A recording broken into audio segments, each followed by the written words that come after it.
I don't. You don't have a PowerPoint to welcome everybody. You do have a microphone here. You may want to, as you go through your PowerPoints, you'll need to click for the PowerPoints. You can welcome from this mic if you want, or you can do it from your chair. Need something? Like if you need me to run and get you something or something, just give me the look. I should be good. All right. Get you one of those. Yeah. Okay. That mic should be hot. This guy will come and tell us here.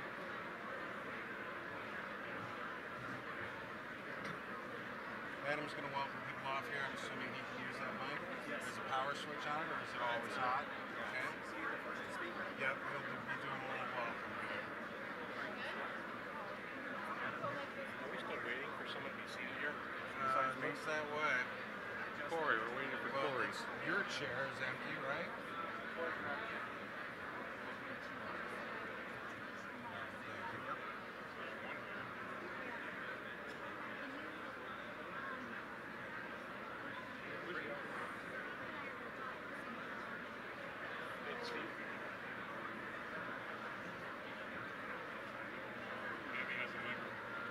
Yes.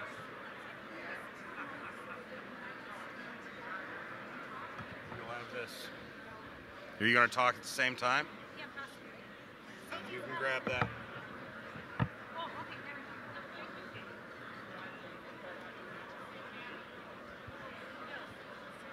Hello. Our SMEs are down here in the front row, so we need to record them. Are they both live? They should both be on. Now.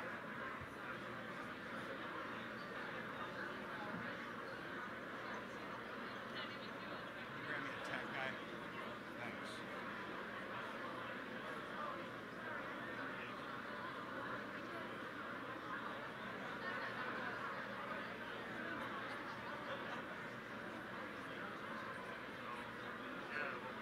We got a tech question.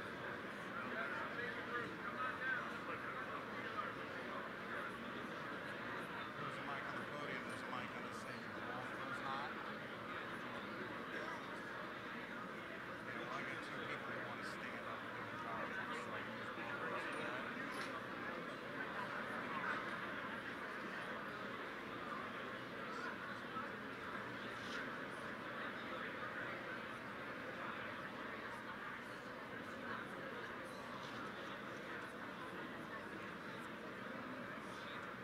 She makes them hot for the PA. Gotcha. And how will we get a cue to go hot for PA?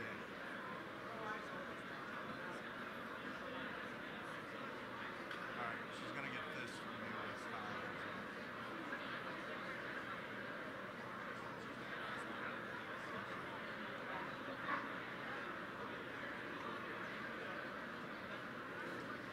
Please, thank you.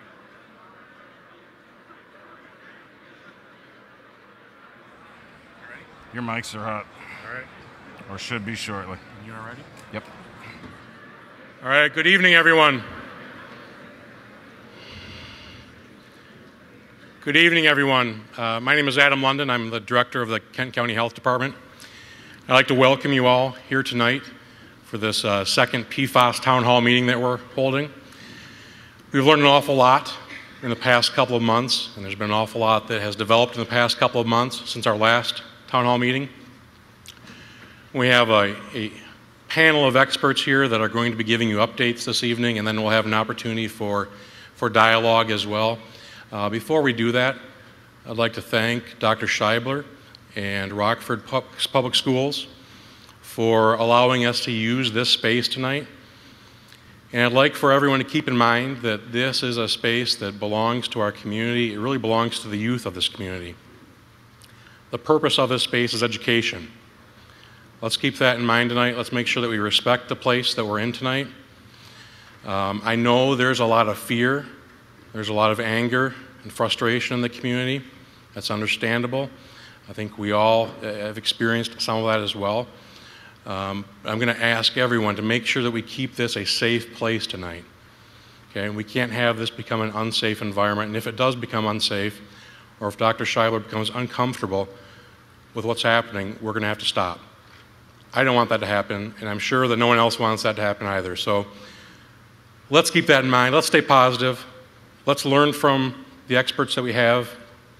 Let's learn from each other. I know we did a lot of that last time, and I think our response has become a lot better as a result of that, and continues to get better as we move forward. So again, I want to thank you for coming tonight and for your participation.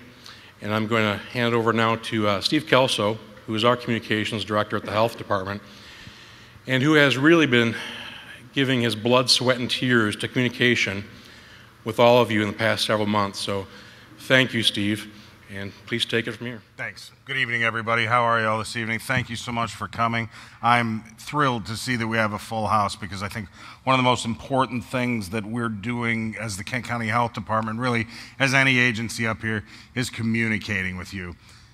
Anybody seen anything interesting on TV lately? There's been a lot of stories out there. There's a lot of information. Some of it's good, some of it's not good, some of it's on your Facebook feed, and you don't know really what's what.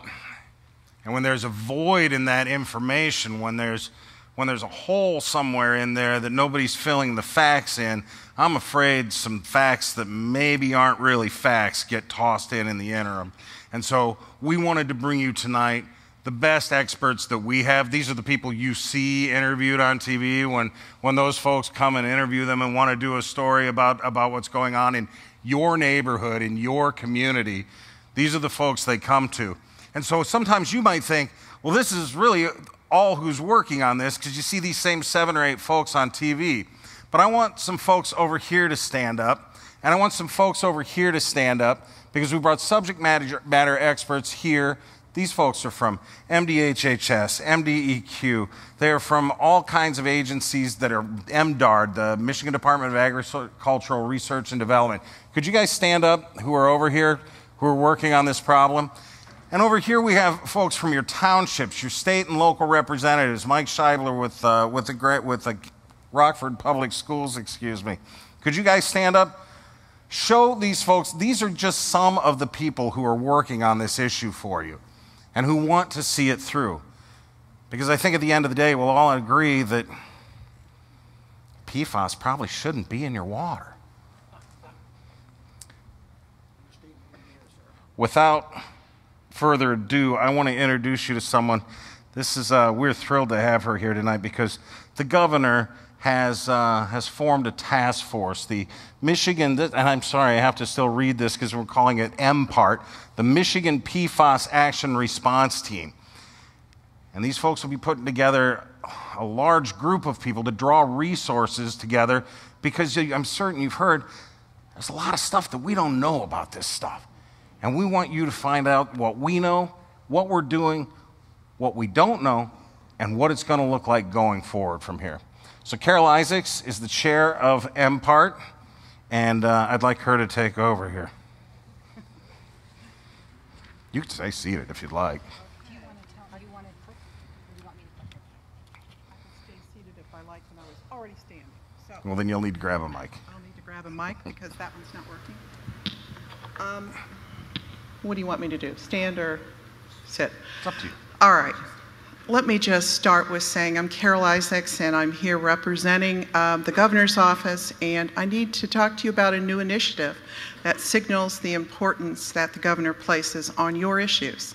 So I'll start with saying that on November the 13th, the governor did issue an executive directive to his cabinet. And in that directive, he orders his cabinet to do things related to MPART. And PFAS is an issue that is being addressed universally at the Capitol. And I will tell you just one paragraph of this executive directive that I think is important, and it really is key to why he issued it. He says the development and maintenance of cooperative relationships among local, state, and federal agencies is necessary for the mitigation of PFAS contamination. This directive is intended to address the need for cooperation and coordination among agencies at all levels of government charged with identifying PFAS contaminants, informing and empowering the public, and mitigating the potential effects. So as we look at this issue and realize that we have to pull together at the Capitol, and we are doing that in a really, really significant way, we have 4 major departments. Actually, we'll have all departments involved, but there are 4 significant departments. One of those is our Public Health Department, and one is our Environmental Quality Department, Military and Veteran Affairs, and Rural and Agricultural Development. That's the 4th department. That forms this team in the cabinet for the governor, and it signals the importance he places it because this initiative comes out of the governor's office. That, I believe, is unique across the country. And so I will tell you, as we go forward with this, that I'm not the only person. I'm just the person who has been charged as director, and that means I'm pulling this team together, and team is the important word. We are working very, very closely with all our communities, especially here in Kent County. And we are working with federal partners. We are engaged with EPA. We are engaged with areas of the CDC. And in fact, we meet on a regular basis with that. I will tell you about one more advisor that we have as part of this PFAS initiative. This is Dr. David Savitz from Brown University. He is truly a renowned expert. You may find his CV online. And few people have researched and written and had the career that he has. He is our very specific advisor on this because he has specific experience in the area of these chemicals.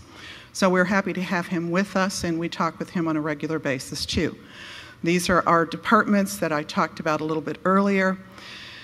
And this is about the PFAS chemicals. I'm pretty sure that most of you know the basis of this, and you've looked it up or you've heard about it. But, you know, truly the per and polyfluoroalkyl substances, the PFASs, are what we're dealing with right now, sometimes called other little acronyms. But they're a group of chemicals that are important because, you'll hear later, they're not intended to be taken into our bodies. They are really chemicals that were produced by our manufacturers and companies since the 1950s.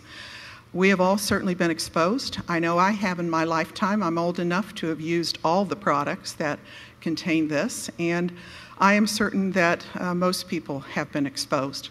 We do know that the EPA in the last 10 years has asked companies to voluntarily stop manufacturing these chemicals, and they have. I'm not saying that the chemicals are completely gone, but at least there's significant reduction in the manufacture of those.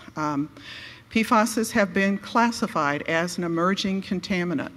There are things we know, and there are certainly things that we do not know. So we will not answer and tell you something that we just don't know. There is still research and science to be done in this area, and we expect, that we'll be reading about this for decades.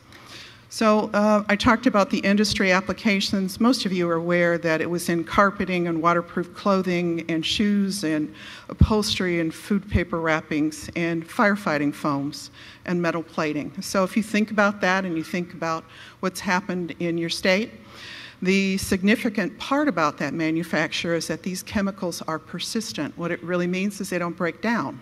And they're also persistent in our bodies for longer than we want them to be.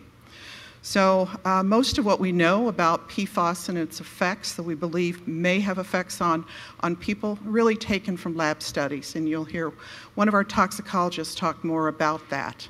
We certainly do not put these chemicals in bodies to test, so they are done in lab animals. The EPA set a lifetime advisory level for the 2 PFAS in drinking water. That's the PFOA and the PFOS. This lifetime advisory is 70 parts per trillion, and this for drinking water. You will hear a longer explanation, and I'm not going to duplicate about that 70 level, and it will be explained in more detail. So, taking action, protecting people, that's the purpose of MPART in the governor's initiative, and he wishes to take immediate action to mitigate risks to public health and our environment. And we are continuing to study the science, working with national experts, as we said, and we're working daily to identify potential locations for testing and environmental cleanup. Working to provide interim and long-term solutions is also part of our mandate. So I didn't want to take a lot of time. A lot of people are here, and I want to give them time to ask their questions. So thank you so much for allowing me to come.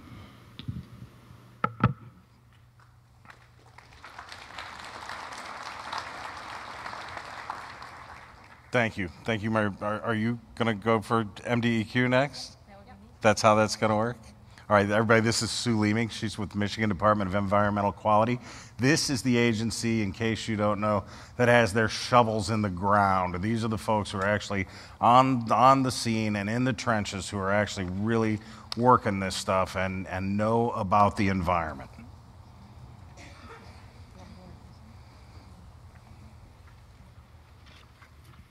Hi, my name is Sue Leeming, and I'm very appreciative to be here tonight. I was also at the first town hall that was a couple of months ago. Can I just see a show of hands? Who was at the first one? Okay, so many of you folks do know what we're talking about. Yes, I am from the Department of Environmental Quality. I'm a deputy director.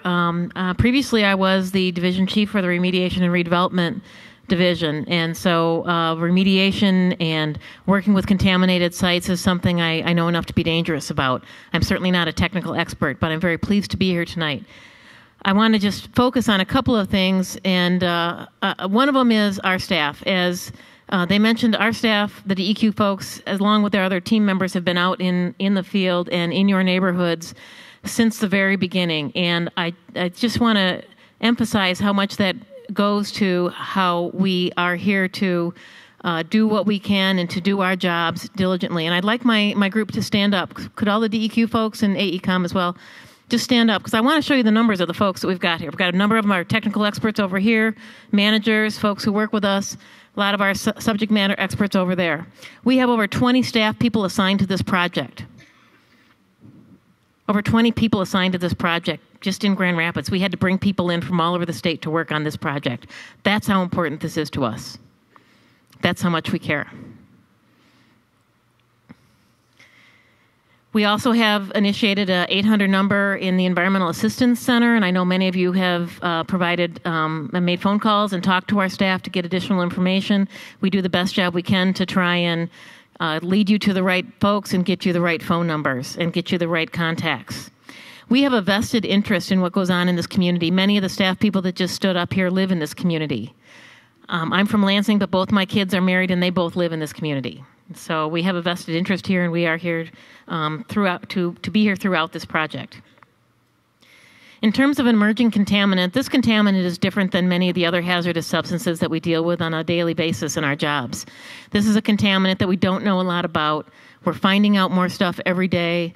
As they mentioned, there's hundreds of studies out there and different papers that you can read, hundreds of pages of papers that you can read to learn more about PFAS. You're going to learn new vocabulary tonight as well.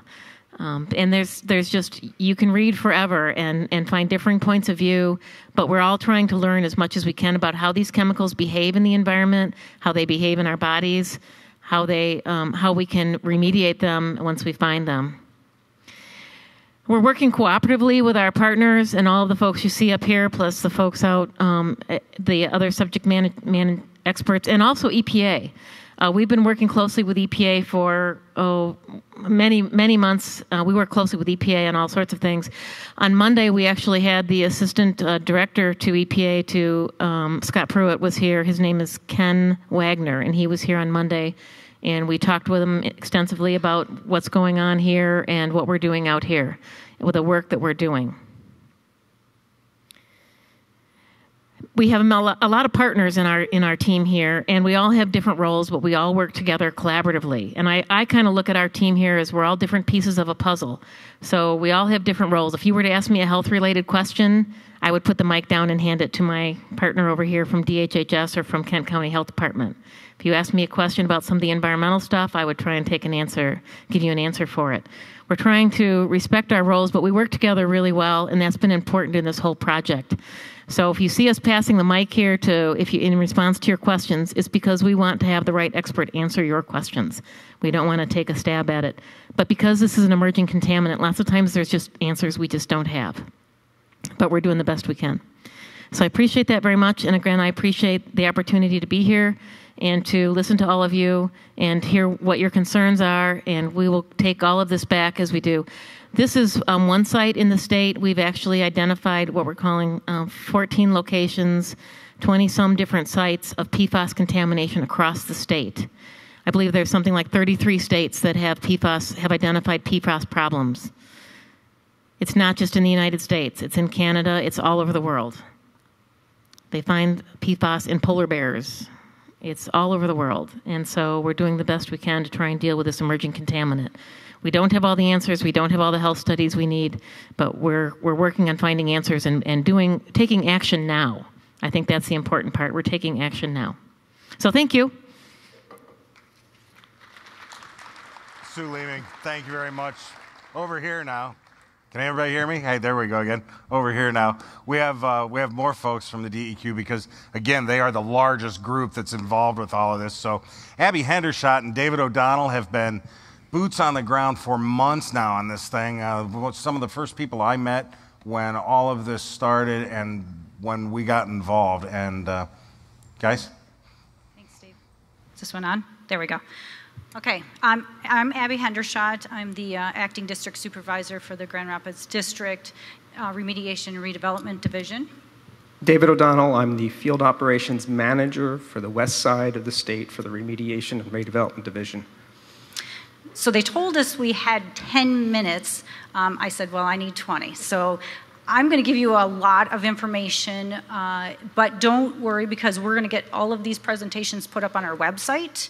So don't worry about trying to take really good notes. The press has got a lot of this, and you're going to see it on our website. So just listen to the story. My biggest goal for you tonight is that I want to ease your fears. I know you guys have had a ton of information given to you by the media, but I want you to actually listen to the backstory, because there's a lot of backstory to this.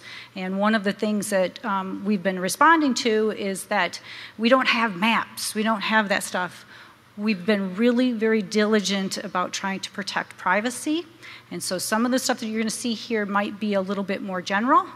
But if you've got specific questions, call us. We're more than happy to talk to anybody and everybody about your specific concerns. So David's going to lead us through some of the back history. Okay, so we had a slide or two on PFAS, but since some people have already spoke about that, I just want to make sure that we're all clear on our vocabulary. Really, three acronyms you need to know: PFAS, or per, or polyfluorinated alkyl substances; PFOA, which is one specific PFAS compound, perfluorooctanoic acid, and PFOS, perfluorooctane sulfonate. Those last two things, those two particular ones, are the ones where we have a health advisory for. There are thousands of other PFAS compounds. We're testing for somewhere in the range of 20-some. So I just want to make sure that for the folks who are new to this, that we've all cut up on our vocabulary, so as we stumble over these words, they mean something. So. But only 2 of the thousands of chemicals actually have the 70-part per trillion lifetime health advisory. So just the PFOS and the PFOA. So when we say PFAS, we're talking about the whole group. PFOA, PFOS has the 70 parts. So we just want to make that really clear. So this disposal area. Like every industry, you've got waste you generate when you create products, and you need to dispose of that somewhere. In the 50s and the 60s, there was less regulation and more opportunities for people to find places to put stuff. One of those places was at House Street. Back before there was US 131, one gentleman, I understand, owned most of the property out there and allowed Wolverine to dispose of waste on that property. They disposed of solid waste and they disposed of liquid waste. So they did that disposal sometime in the late 50s into the 60s. In the mid-60s, the first of the environmental regulations regulating waste disposal were promulgated, or statute was passed.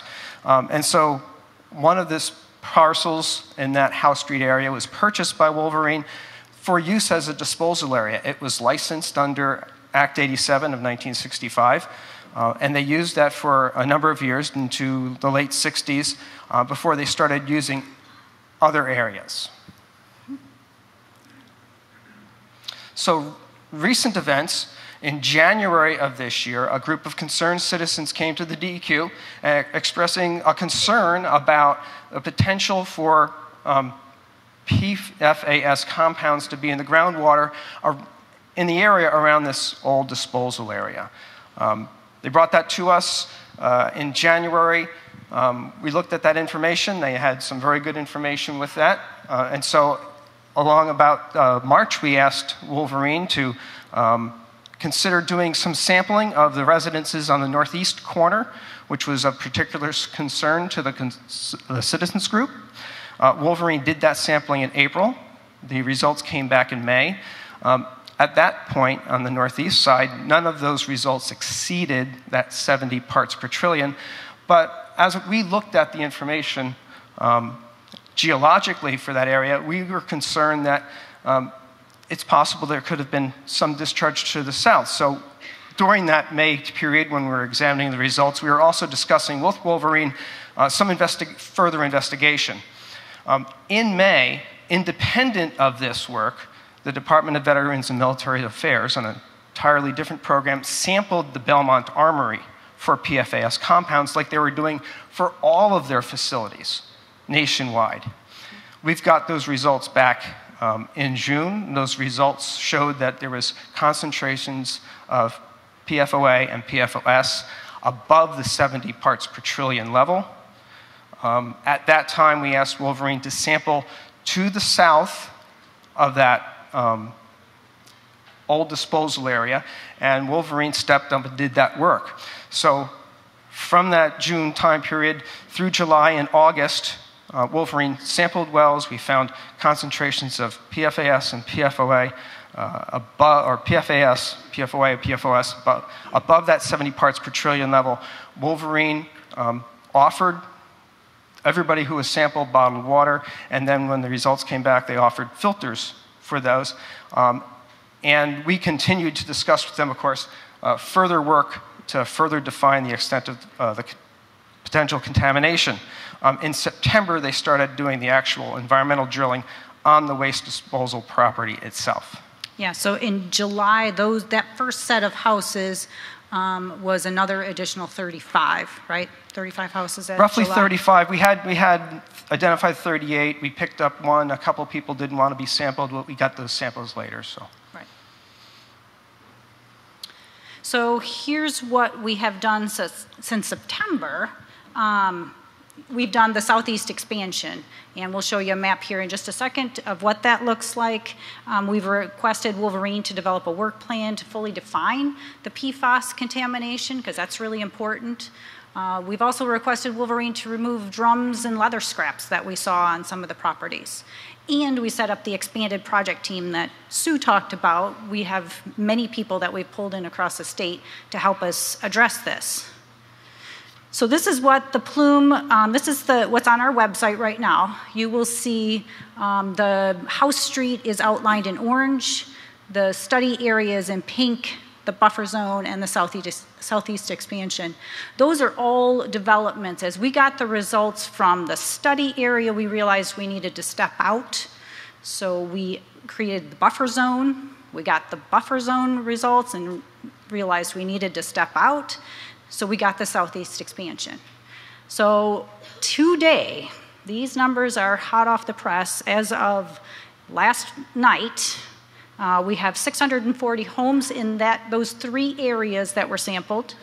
614 results have come back from the lab. We're still waiting for a few more.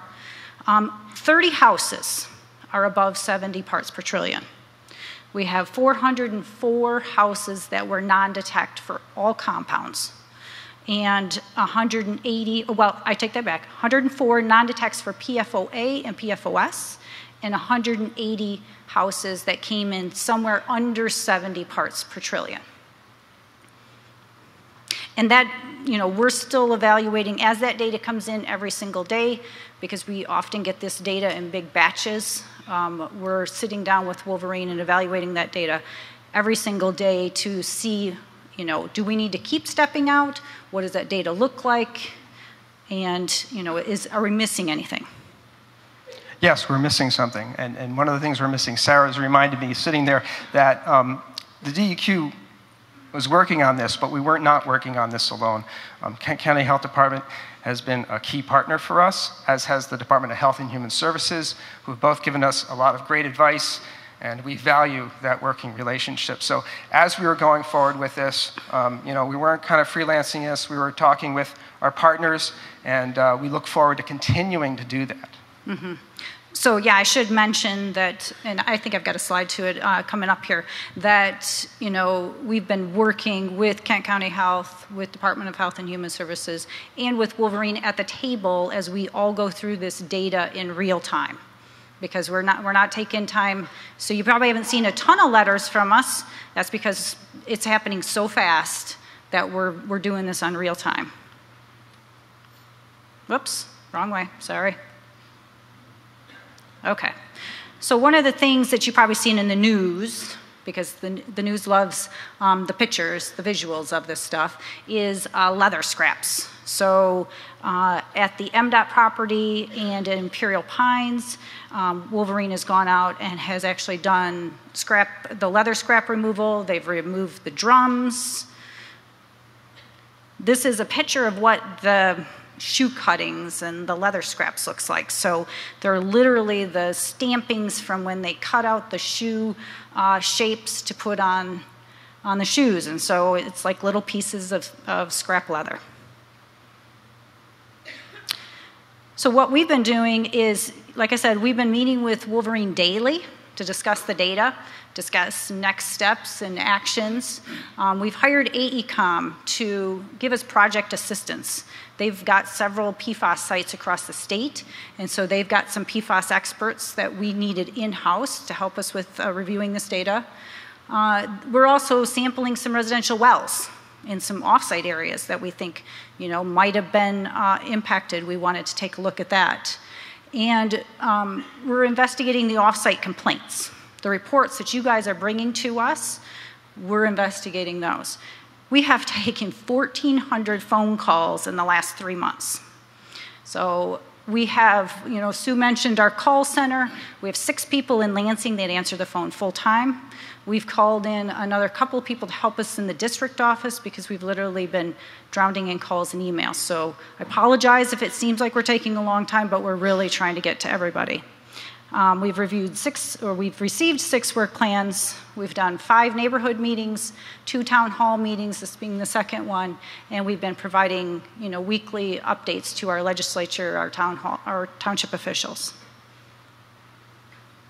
So one of the things that we have gotten over the last 3 months since we met with you guys in September is we have gotten a flurry of activity for people calling in with reports of potential Wolverine waste. And so I wanted to show you some pictures of what the kinds of calls that we've been getting. So we've gotten 88 calls, 88 reports of locations. And this is what the media has talked about. And I know this is where a lot of your fear comes from, is because you hear this number of 88 and it sounds like the entire northern Kent County is impacted. This is not the case. Let me just say that right now. This is not the case. The Wolverine issues are a small subset of the 88. Most of it is going to be the old burn barrel out in the backyard that nobody realized was there, the farm equipment, the farm dumps, a few health concerns we've been sharing with the health department to follow up on, some occasional leather scraps, but all of them, we're going out, we're having our people go out in the field, take a look at them, actually take pictures. We look at the aerial photos. We look at if there's any real potential risk involved with that. And do we need additional data? Is it Wolverine related or not, right? So at that point, then we make some decisions. Do we need to refer it to Wolverine? Do we need to refer it to another agency partner? Do we need to keep it in-house? Does it need additional work? So out of those 88, we've gotten some like this. So this one was a friend of a friend said, hey, my dad's uncle remembers there being blue sludge out by the Grand River. So we went out, we took a hand auger, and we went down in the area, looked at the aerial photos. Yep, there were some disturbances on the aerial photos. Went out to that area with the hand auger. Didn't really see much. Couldn't find it. We will continue to follow up with that, but we're at least getting out there and taking a look. In some cases, we get empty barrels. This is one of our geologists out looking at barrels. Take the metal detector out, try to see is there anything subsurface that we can find, because often this stuff's buried, or it's half a barrel. I don't know if you can tell in that picture, that's like a half a barrel there. In some cases, we had somebody that had cut their barrels in half to use as horse troughs, but their neighbor called it in and said, nope, there's some barrels in their backyard, and we got out there and no, the horses were drinking out of them. Refrigerators, not Wolverine waste, sorry. And the plastic barrels, again, are not going to be barrels from like 1950. So out of the 88 reported locations that we've gotten from everybody northern Kent County, because we've gotten it from one end or one side of North Kent County to the other, 20 locations are what we have given to Wolverine. They really come from 4 specific areas. I've got a slide on that, and I'll show you that in just a second. 18 of those locations we've evaluated and said, nope, this really is not an issue. We're proposing those for closure. Oh, I know my 10 minutes is up. I'm going to take other people's 10 minutes too. Okay.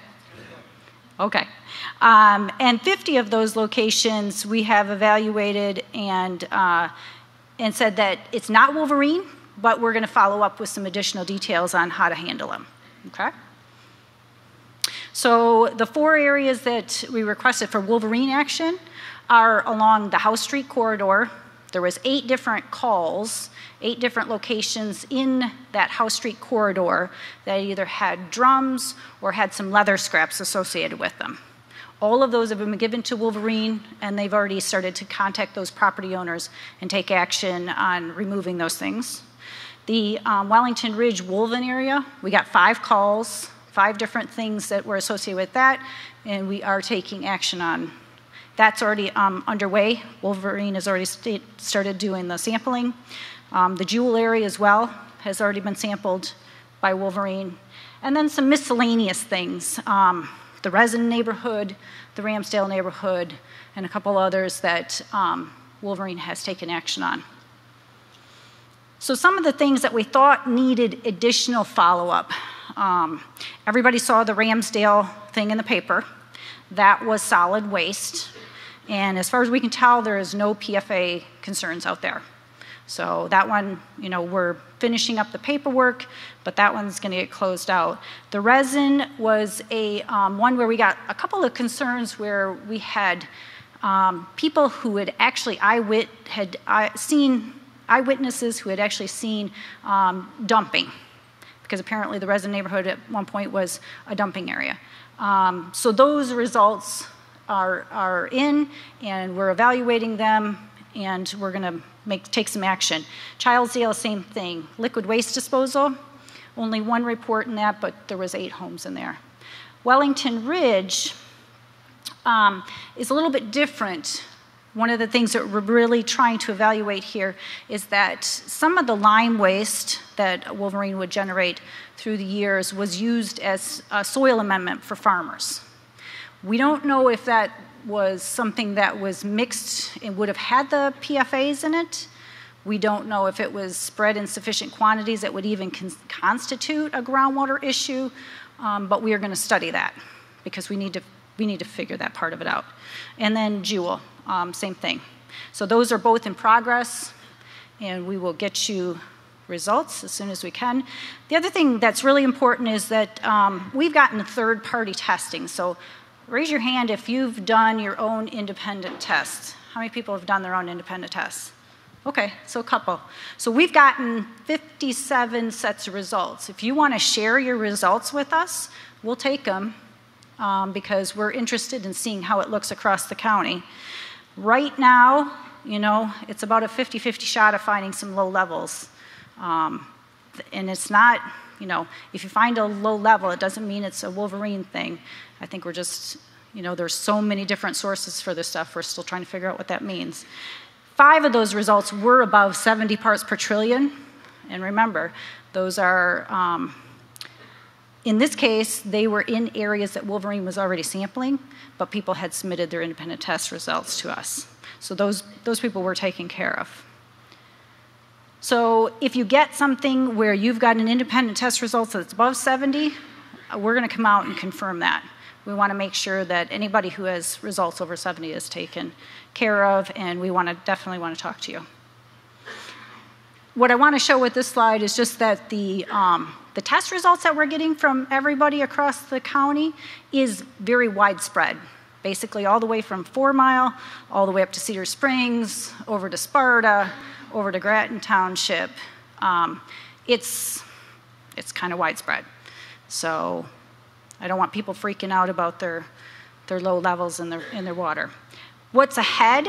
DEQ is going to continue to work with Wolverine on their data, and we're going to be looking at it very closely. You can be sure. We're holding everyone accountable to stay at the table, keep working with us, because believe me, we're tired. We're putting in a lot of long days. Health department's doing a lot of calls, but we're here for you, and this is really important to us to get this right for you.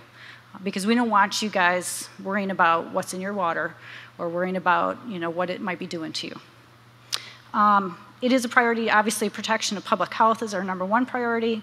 And then we're going to continue to evaluate locations. So if you call us and you think you got drums or you think you've got things that might be an issue, go ahead and call us. We're going to get it put on our list, and we will continue to update in that follow-up. Hydrogeologic studies are coming for House Street and for some other potential areas that we're looking at.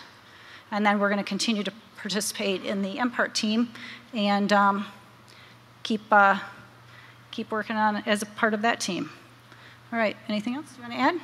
No, I think we've been here long enough. Sorry. Thanks. Thank you. I'll take that. Abby, David, give me a little perspective here. How long have you guys been with DEQ? How many years have you? 27 years. 27 years? 26. 26 years. I'm going to put you back on the spot here. Okay. In your career, have you ever worked anything that has been this expansive, this massive, and right on the cutting edge of something? No. Well, this is the first site in Grand Rapids District that we have even done sampling for PFAS. So unfortunately, you guys are on the leading edge of that. Last time I did something that was kind of sort of huge was EPA on-scene coordinator said, well, this is sort of a once every few years thing. And of course, he's EPA, he's doing national stuff. For me, I was thinking, I hope Enbridge is my career event for something this big, and here I am again. 27 years ago, had you heard these 4 letters put together, PFAS? No, nothing. And here we are. Right. And I just think that's interesting. I just think that gives you some perspective. The next guy you were going to hear from, man, I'll tell you, when you hear Corey Gretsch explain this stuff, you will understand by the end of it. He's going to use a lot of words to get there. He's a real sciencey kind of guy. But I'm telling you, he's going to get to the bottom of it in a way that you're going to understand it. Corey Gretsch is a toxicologist with the Michigan Department of Health and Human Services. I don't think he'd mind if I introduced him as a bit of a geek. It's true. That's true. But this guy's spot on. Corey? Thank you, Steve. You're overselling me, to be very, very clear about that. So I work for the State Health Department, Department of Health and Human Services. I oversee this division of environmental health. And environmental health, environment in this case is the human environment, right? It's where you live. It's about your water and such. I have a team with me as well. I won't have them stand up or anything, but you probably talked to some of them. Christina Bush, she has a group. If you after the meeting or even during the meeting, if you want to get into test results, I'm going to point you over there and let them have a one-on-one conversation. I'll keep my statements brief because you can ask questions, and then I will go on all night long until, we close out. But really short, what I want to say is the health department is going to give you the sort of recommendations that are intended to be protective of everyone, okay? And everyone, what I mean by that is even the fetus during pregnancy, even that small child who's breastfeeding, young children, okay? Now, what's also true, and you've heard it mentioned several times, is that there's a lot we don't know about these chemicals. So even though we'll use the best available science, focus on the word available. Available is today. We can only act on what we know today. Give it a month, give it a year, we will know more, right? And so we're going to act on our current knowledge. And in doing that, though, we recognize there are gaps. There's gaps in the science. How does the health department fill those gaps? How do I do that? We do that in the health department out of an abundance of caution. We're going to err on the side of caution. And to get very practical to your question tonight, you're concerned about a question of local contamination, right? And Abby did a great job. There are a few locations we know where these chemicals have gotten in the groundwater and they're showing up in people's drinking water. That is now a known situation. Anytime the health department sees that, that's a known situation with a group of chemicals that are meant for use in products, they're meant for use in industrial things, they're not meant to be in us, okay? We're going to want to recommend, and we're going to want to see to end that exposure. So that's the sort of recommendations you're going to hear, and that's sort of actions this entire team has been taking. Just because we're acting out of that abundance of caution doesn't mean that when we see these really low levels that we think they're harmful. It's just that the science isn't there to get us to a point where we can say, you know what, don't worry about it. It is simply that we don't want to make any guesses, okay? So a few practical things about this abundance of caution. The next way we do that is we use a lot of safety factors. So let's talk about this 70 parts per trillion number, the EPA's lifetime health advisory number. This is the number that we're helping to use interpret your water results in many cases. And that particular number is in my view, a health protective number. It's based on what we know now. Okay, again, available science now. How do we test it? How did the EPA create this number? Well, what they do, because it's something that's used industrially, we test it on rats and mice, right? And what they did is they looked at very sensitive endpoints, the development of the baby rodent, how their immune system in the rodent is working. They're mammals. They're not people, but they act as a decent model for how these chemicals work. So then when they look at all those studies, they say, what's the lowest level they saw anything happen at? And they used that lowest level. It turned out to be a developmental endpoint, so protecting the pup. And then they put on these safety factors. Now, you can have a long debate about whether humans are more or less sensitive than mice. But the health departments, what are we going to do? We're going to err on the side of caution. And we're going to just assume. Let's just assume and put some safety into this. And so they take that number and divide that number that was in the rats and mice, all the way divide by 30 or 300. It's two chemicals. One's 30, one's 300. Point is, you get down to a level where they've never seen any harmful effects. Now, the EPA doesn't stop there, because when you convert that number over to a drinking water number, that number is 350 parts per trillion. Well, wait a minute, that's not 70, Corey. That's 350. Well, how do you get to 70? Well, the EPA recognizes, and you've heard this stuff is used widely across the United States, right? It's been in products, it's used in firefighting foam, and what the CDC, so I'm going to bring up another federal agency, Center for Disease Control and Prevention, what they've done a study for now going on more than 10, I think it's approaching 20 years. And what they do is they've tested about 10,000 people across the United States, And they have found that these chemicals don't stay in the products, that somehow they get into us. So everybody, specifically PFOS and PFOA, 98% of everybody they've looked at has some detectable levels in them. Now that doesn't mean that's okay, but also doesn't mean it's going to harm you.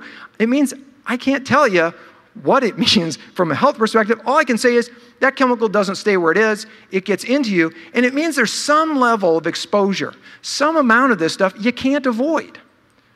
And that's, I'm sorry to have to tell you, I mean, I realize that can be frustrating, but there is some amount of unavoidable exposure. But tonight, we're going to focus on a known and preventable exposure. And when you can prevent that exposure, we want to prevent it. So you take that 350, sorry I got sidetracked. You take the 350, and because everybody's exposed, the EPA is only going to allow 20% of this 350, which at 350, how they've designed it, we would expect you could drink 350 parts per trillion of PFOS, PFOA every day for a lifetime, again, protective of everyone, and not expect an increased risk of harm. So we're going to take that 350, multiply it by 20%, and we're going to allow only 20% or 70 parts per trillion to be in your water. So when I say I think it's a good number, I think it's a number that I feel confident in helping to evaluate your water. Now, you're going to find places, right, where your concentrations, these amounts in the water are less than 70. And this comes back to having, health department working with DEQ and understanding it all comes down to location. Where is your well located? What kind of work is DEQ doing in the area? And if they are going to tell the health department, they're going to say, you know what, we think there might be some groundwater contamination going on here. We need some time to figure this out. Then the health department is going to say, you know what, out of an abundance of caution, we want to make this option available, a filter, some sort of bottled water to folks, so that you can be confident in your drinking water while this, I know, very slow process of science goes on. The benefit of science is when you get to the end of it, you actually know something with great certainty. Okay. So the things that I'll just mention, and then you can ask lots of questions.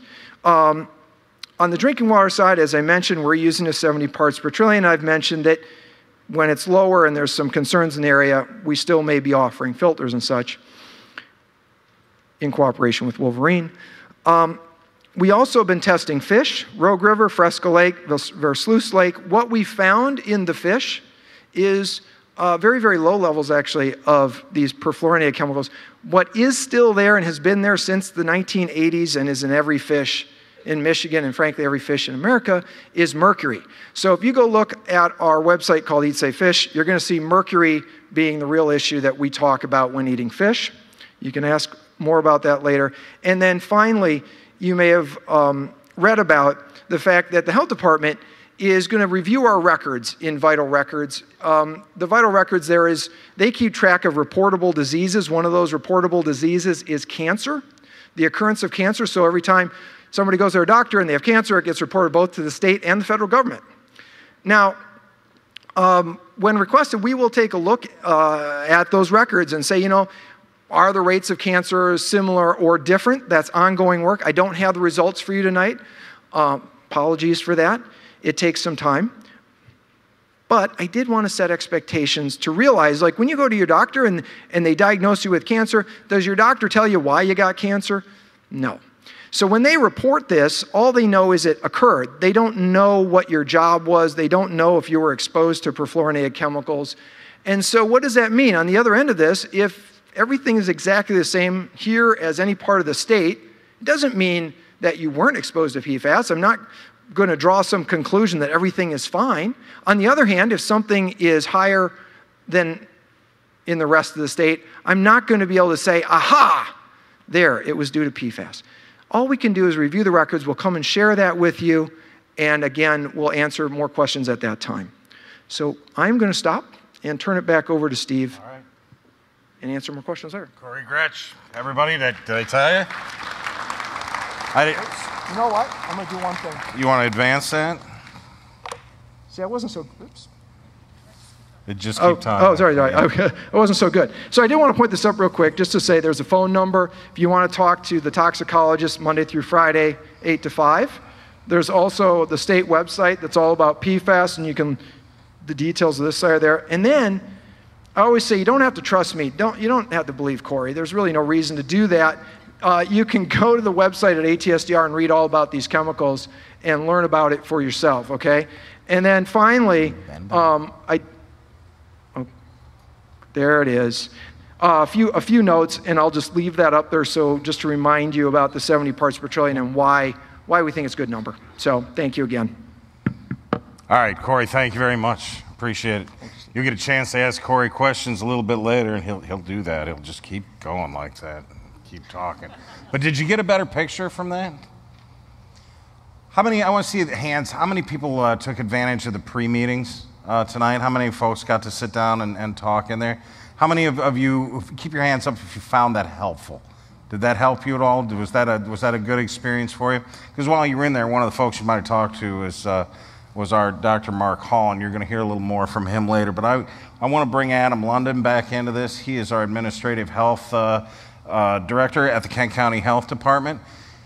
And you may be sitting there wondering, well, what's the Kent County Health Department got to do with all of this, and what does the Kent County Health Department do? And Adam's going to help guide you through some of that. All right, thank you, Steve. So I really believe that when things like this happen, it's incredibly important for organizations to stay organized. And as I mentioned prior to the last town hall meeting, PFAS is new to us. We don't have a PFAS specialist on staff. We don't have a toxicologist on staff. It's not really what we're built to do at the local health department. So we had to ask ourselves, what things can we do to add value to help all of you? And there were really 3 areas that we have identified as being our role, being our lanes to drive in during this response. And I want to briefly touch on each of those. The first is being a liaison to the agencies that are the primary investigators, and most importantly, the DEQ. As you've heard, there's an awful lot of data that they're gathering, and we need to have a point of contact with them so that we can interpret that information and try to find out what it means, and then we can bring it back to you in a useful way. And Sarah Simmons has been our, stand up, Sarah, she's been our liaison in that role and is doing a tremendous job, and I don't know of many public servants who care more about their community than Sarah does. So I assure you she is doing the very best to stay current on the data as it's being gathered. The second area is in health surveillance. And that's something that we do in so many ways and with so many issues, looking at the prevalence and the incidence of illness in a community. And Dr. Mark Hall is our medical director and is leading our effort to do health surveillance in order to measure and identify if the occurrence of any illness is significantly different in this affected area than it is in the general population. And I'll let Dr. Hall speak to that. Thanks, Adam. Excuse me. We do get a lot of questions about our health investigation, and I really want to take just a minute to give people an update on that. We have developed a survey. It's in draft form now, and part of this sort of survey is fairly obviously we have to ask for protected or personal health information, and because of that, there's an IRB or institutional review board requirement to make sure that we're protecting the data appropriately and obtaining the appropriate informed consent. So that's the protocol has been submitted to the state IRB. We expect that to be not an onerous process, and so we're making progress. We want to get this right, and I think that there's been some sentiment from people who have asked us about this. You know, get some questions, send them out. But this needs to be done very carefully. We connected recently with ATSDR, which is the toxicology branch of the CDC, and there's a mechanism through that organization where our survey can be reviewed, and we definitely want to take advantage of that opportunity, which is the next step. We get asked a lot about timeline. Our goal is to have the initial survey population identified and the mailings out sometime shortly after the first of the year. So this is real. It's going to happen. We're being careful, and we appreciate your patience, but we do want to get this right, and I think we've made fairly good progress, and that's sort of the update up to now. Steve, I think, is going to wrap up the Kent County Health Department. I can do that because, as Adam mentioned, one of the other key lanes that we're operating in is the communications lane, and since that's what it says on my business card, that's kind of what I'm doing. You know, I've been in the health department 2.5 years, and it's been a really interesting experience. We heard you at the last meeting. You folks wanted to be communicated with. I hope you're getting our newsletters. I hope you're finding them of value. I hope that you are seeing some of the videos that we're putting online, because those are things that we really are trying to communicate the best information with you as soon as we could. I hope this meeting tonight is helpful. I hope that you get the information here that you need. And as the communications guy, I'm told that I already made a mistake tonight, because while I recognize a lot of folks sitting over there and a lot of folks sitting over there, we couldn't have pulled this meeting together without everybody else from the Kent County Health Department. And I just kind of want to recognize a bunch of folks who are standing back. Can anybody come in here and raise your hand up? There's not nearly as many of them as you're going to see. I think we have probably close to 20, 25 people here tonight. Folks are out here who are working because they have your best interests at heart. This has been a really interesting time at the health department. We have a lot of things going on in this community that normally we'd be paying a lot of attention to. It's flu season. Are you washing your hands? We're concerned about that kind of thing. Did you get your flu shot? But our attention's been kind of drawn away from some of that stuff, and this has been an interesting experience. I've realized that the good old days is a period of time that ends 2 weeks before you take any given job. Now, we're going to turn the attention over to Wolverine Worldwide, and I'm guessing this is a lot of the reason all y'all are here tonight. You've come to hear from Chris. And so, Chris, the mic is yours, the clicker is yours, we'll hand it all over to you. You can stay in your seat if you prefer, however you'd like to do this. Ladies and gentlemen, Chris Hovnagel, Wolverine Worldwide.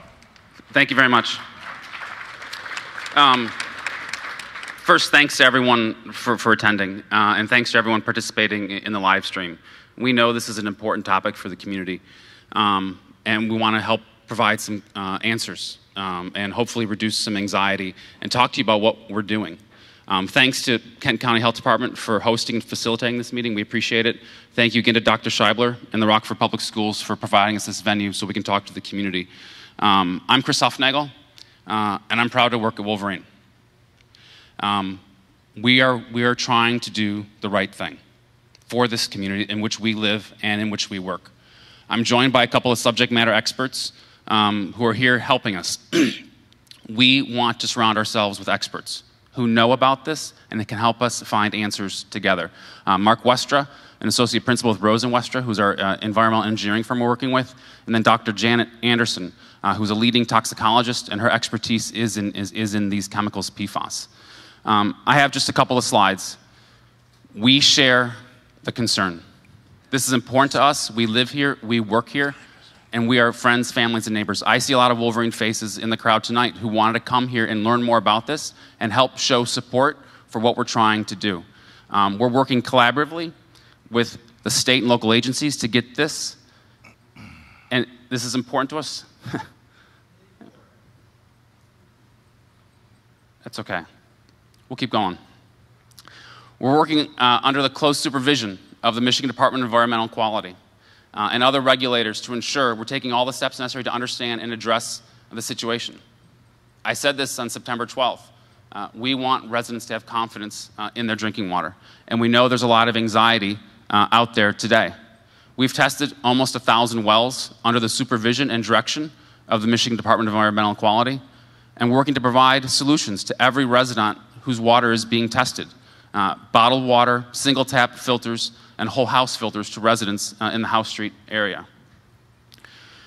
We tested the House Street property to understand what's going on at that site to get more data.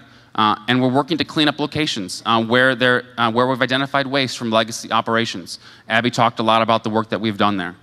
We launched a blog to be a direct channel of communication to the community, wearewolverine.com. I'd encourage you to check it out. I may reference it a couple of times tonight and say, go check out our blog. There's more information there. We're working with a range of experts on PFAS. We want to take advantage of their years of research, and we want to work with them to find solutions for our hometown. And it's important to know, you've talked a lot about the teams that are assembled. We've assembled a core team at Wolverine, taken them off of their day jobs and said, go work on this. This is critical to the company, it's critical to the community. Stop doing what you're doing, just work on this issue. Some specifics, I'm not going to spend too much time here. This is specific to this House Street area. These are the samples that we have back. Abby already talked about it. 584 well tests have come back below the 70 points per trillion threshold. 30 houses have come in above that. In this area, we've already installed 69 point-of-use filters. We've installed 161 custom-designed whole house filters. We're doing about 50 a week. We'll keep installing them until we're done. Everyone has been offered bottled water until we get all of the answers. I can't stress this enough, and this is an important slide, because when you have been in a community for over 100 years, and you plan to be here for 100 years, it makes a lot of tough decisions really easy. We are dedicated to doing the right thing, getting all of the right data, working with the experts, and finding solutions. We're not going anyplace. We're committed to West Michigan. We're committed to the residents. We want to do the right thing and be part of the ultimate solution. Partnering with the right people, doing the right thing for all of you.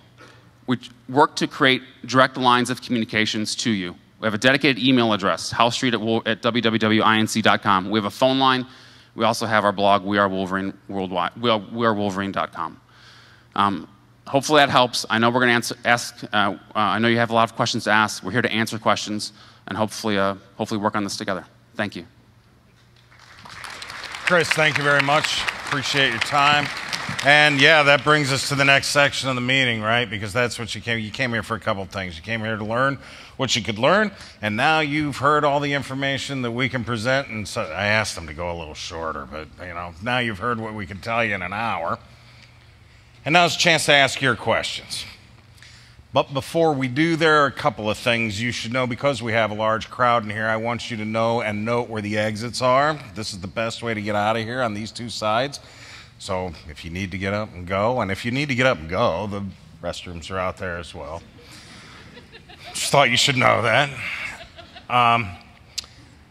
I need you to know that we need to be out of here by 9 o'clock tomorrow, because many of your children are going to be in this gymnasium tomorrow morning. They already canceled gym today, and they went outside, and I'm not sure, you never know in Michigan if that's going to be an option for you tomorrow or not, so all this stuff has to come out of here. All of this stuff you see that's been set up here, the folks at Wolverine provided, I don't want you to think that this is quite a set and quite a stage. Your tax dollars are not involved in this. I think it's important for you to know that. Now, you're here because you're part of a community, and you're a part of a community that's having a bit of a crisis, a bit of a problem. But if you look around here, these are your neighbors, and it's their time as well. So when you come up to the microphone tonight, we're going to put a couple of ground rules on you.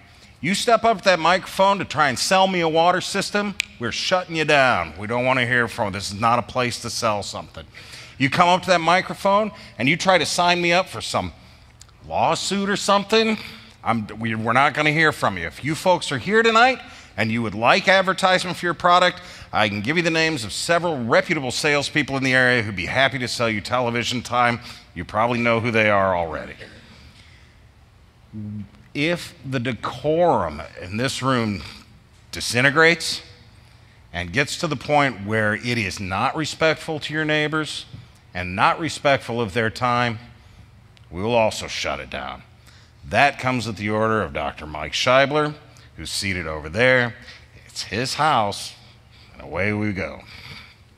I hope that doesn't happen. I don't think that's going to happen, because All y'all have been really nice people tonight. I really appreciate that. So we're going to form microphones. We've got 2 microphones here. We also have been circulating through the building today, and we've got some cards where people can write down. I was a little concerned about people coming down the bleachers there. I want you to be safe above everything. And I want people who are directly affected by this issue to come to this microphone first, because we got to be out of here by 9 o'clock, and time is precious, and I should probably shut up and tell y'all, start coming towards the microphones here. And this is for residents first. We also have a 3-minute time limit.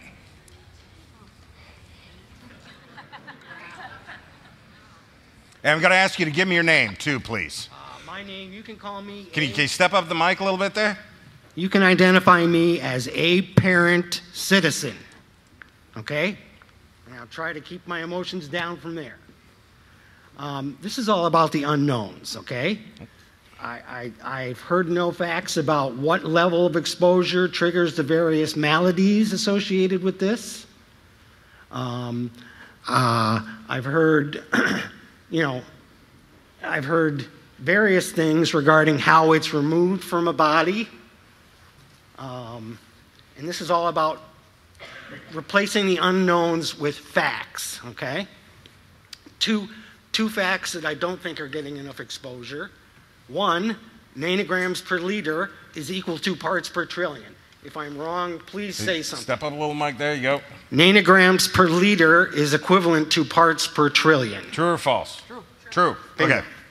A non-detect is only half the story unless you say what lab was used and what their minimum detection level is. Can someone address that? Yes. True. Okay. The city of Rockford, I don't think it's important to name the lab they used, but I happen to know that their minimum detection level is 2.0 nanograms per liter. So, and when you get a non-detect, that simply means it's somewhere between 0 and the minimum detection level. It's not saying it's 0. Correct? True. Okay. Corey, I was applauding you because I'm a geek too, and geeks deal a lot of facts, and facts are what we need. And Mrs. Isaacs, I'm sorry, Miss Isaacs, I didn't get the proper appellation. Thank you for coming out of retirement. Have you added to your team? The team is all of state government. Oh, okay. And we're pulling it all together daily. I just highly recommend that be heavily staffed with the epidemiologists and the toxicologists who can get us these answers. You know, I just need to know, have I poisoned my kids? So, thank you. Thank you. We're just going to alternate sides here. So I want to come over here, and we'd like to ask you your name and your question. And please be, I don't think they could have been too much more plain about that clock, I can see it. right? My name is Brianna Mezek. I'm a graduate of Rockford High School from 1998. I am a professor of epidemiology at the University of Michigan, and I drove from Ann Arbor today to be here. My concern, as I'm sure everyone on the panel knows, is that it's not the level of PFSAs that are in the water today that matters for our health today. It's the level that was in the water 20, 30, 40 years ago. And we now know that the site of Wolverine Tannery has levels of these chemicals that are among the highest that have ever been seen in our country, and that we were drinking from the Rogue River until 1999, when the city water changed source. What is being done to understand the long-term health effects of people that decades ago were exposed, that are not exposed today, but are decades ago were exposed? And my second question is for Chris from Wolverine. I'm curious as to why, in your pie chart, you elected to only show the small proportion of houses that have shown PFSA levels above 70, when, according to the Department of Health, it's 30% of those homes that have at least some detectable levels. All right, stay put for a second because we may want to clarify your questions. Who wants to take the first one? Okay, so I'll try to give you a little bit. You're asking a really good question, and one that is extremely hard to answer about past exposure. So at this point, you know, ideally most epi studies the weakness of an epi study tends to be that exposure information, right? And to have a good epidemiology study, you have to have measurements at the time. And so there's no going back in time and getting that data. However,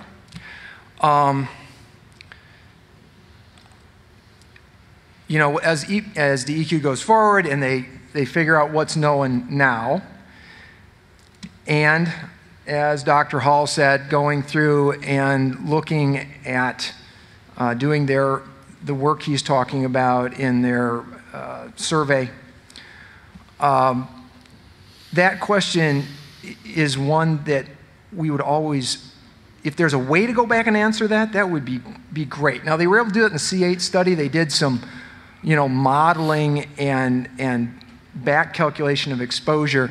They had some, they seem to have some much better data. Obviously, we just don't have that data right now. So I wouldn't want to promise that that is even a possibility in this case. Having worked on sites like this on other chemicals, often that goes unanswered, and that is, you know, a difficult thing to say, but it's often true. Your second part of your question, I don't remember what that was. I think I can take the second part about the pie chart. Yeah. So there have been 640 samples taken in the House Street area, in the study area, the buffer zone, and the Southeast Expansion Zone. We have 614 results back to date, which is 96% of the results are in. 66%, 2/3 have come back non-detect. We have 29% at some level of detection. And you showed a pie chart that was not 29%. We showed a pie chart that showed everything over 70 parts per trillion. And I'm wondering why you did that. Because we've been talking about 70 parts per trillion tonight, and that's how we broke it out. So that's the level that we're caring about. I think we've talked about 70 parts per trillion as safe water. I think the next time you show that pie chart, you should show the 70 parts per trillion and then the any detectable levels to be more transparent, since that seems to be one of the values you're espousing here. Yeah. Thank you. Thank you. All right, we're going to come over here and remind you 3 minutes. Go ahead and go. Okay, thank you. My name is AJ Birkbeck. I'm a geologist and an environmental attorney. I represent a grassroots organization called the Concerned Citizens for Responsible Redevelopment. Some of you may have heard of us. We are the folks that, through our own legwork, originally identified the PFAS problem, and we are the ones that took that information over to DEQ back in January of 2017.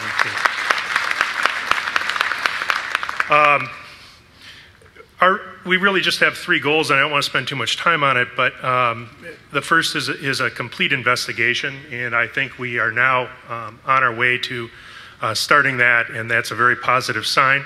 Our second goal is to cut off exposure pathways that folks might have to this. I think there's also inroads there to the extent that PFAS has been identified in wells. And the third goal is remediation if possible. What we are not is a litigation group. We are not here to sue any individual company or government representative. What we are seeking is better communication. And this meeting right here is a huge step in the right direction. And we want to thank Kent County Health Department for kind of taking the lead on this. They've done a great job. Adam London, Sarah, and Steve have been wonderful to work with. Getting back to our main concern, again, there seems to be a lack of a clear communications initiative. Wolverine admits that there's a tremendous amount of data that's being collected. There's many unanswered questions. Some we'll get answers to, others we might not get answers anytime soon. There's been releases of data back in the September meeting, other neighborhood meetings, but there's really not an effective chance, we believe, for back and forth questions, especially by informed folks that might be able to pose questions, environmental professional to environmental professional. We also see an ever-increasing number of state, federal, and local agencies being involved, and we would like the opportunity as a citizens group to sit down with these various government entities and have a meaningful dialogue with them. If you wish to join your neighbors, we welcome that. Please send your name and email to ccrrnow@yahoo.com. It will be kept confidential, and when we get information that we can disperse to you, we'll work to do that. But I guess if there's a question in all this, it's what's being done to come up with time. So go ahead, wrap it with up. a communication strategy. That's it. Actually, could you repeat that? Yeah, I mean, what's being done to come up with a communications strategy, maybe outside of these meetings, which are very helpful, but we'd really like a little bit more of an opportunity for back and forth. Yep, absolutely. And I think we've seen some. I'll take this for just a second here. I think we've seen some real great strides made in this in the last couple of weeks, even since we've had this organization come on board and be formed by the governor. Your assessment of this, I think we're starting to.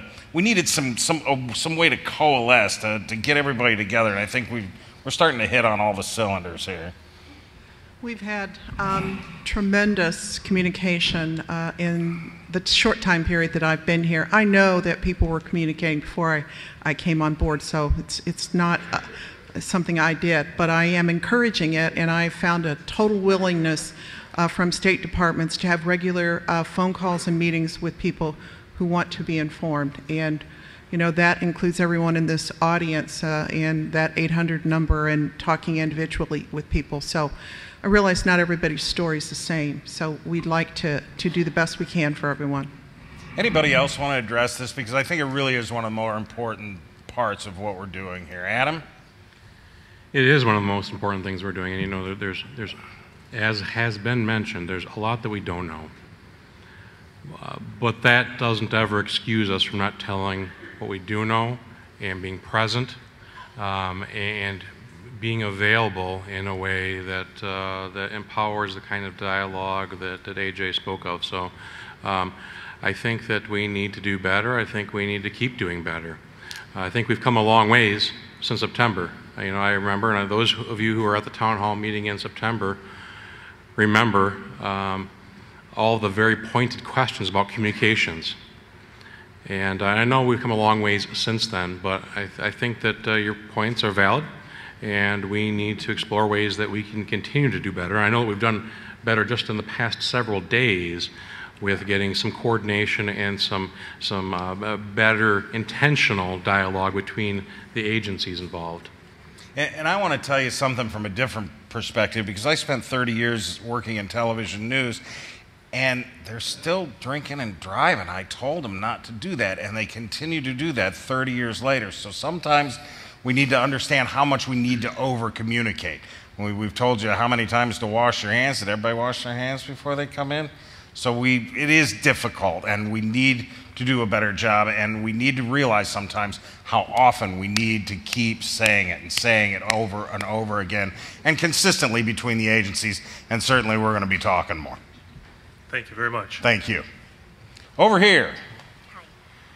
My name is Julie Spahn. I live on South Main Street, and we're the first property that south of the tannery, essentially, that owns property down to the river. And I've learned that, well, the old tannery site was, there was some conversations about has it reached Superfund status? And apparently those conversations were had about 10 years ago. Well, in the past 10 years, my young children have been playing in the muck almost every day. My dogs go down there, bring it up. We've been swimming at Richardson Sowerby Park, and we're not the only ones. And I understand that the levels of PFAS there are now at over 400,000.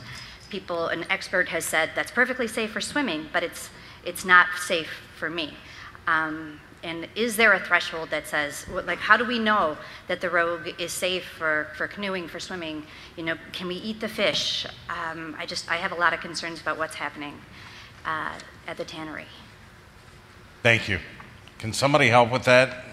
We think the tannery is probably going to demand its own eventual town hall meeting. Okay. We want to keep some of it, but is there somebody who can help me understand what a Superfund site is? How does that even come into existence? You can stay right there. Your mic works. You don't have to. But you can. I can, thank you. So Superfund sites are nominated by, based on, Superfund sites, as you may know, are usually the worst of the worst. And Superfund sites we work with EPA to identify those. They go through an assessment called a preliminary assessment process, and that happened on this site a number of years ago. I think it was in 2012, I want to say.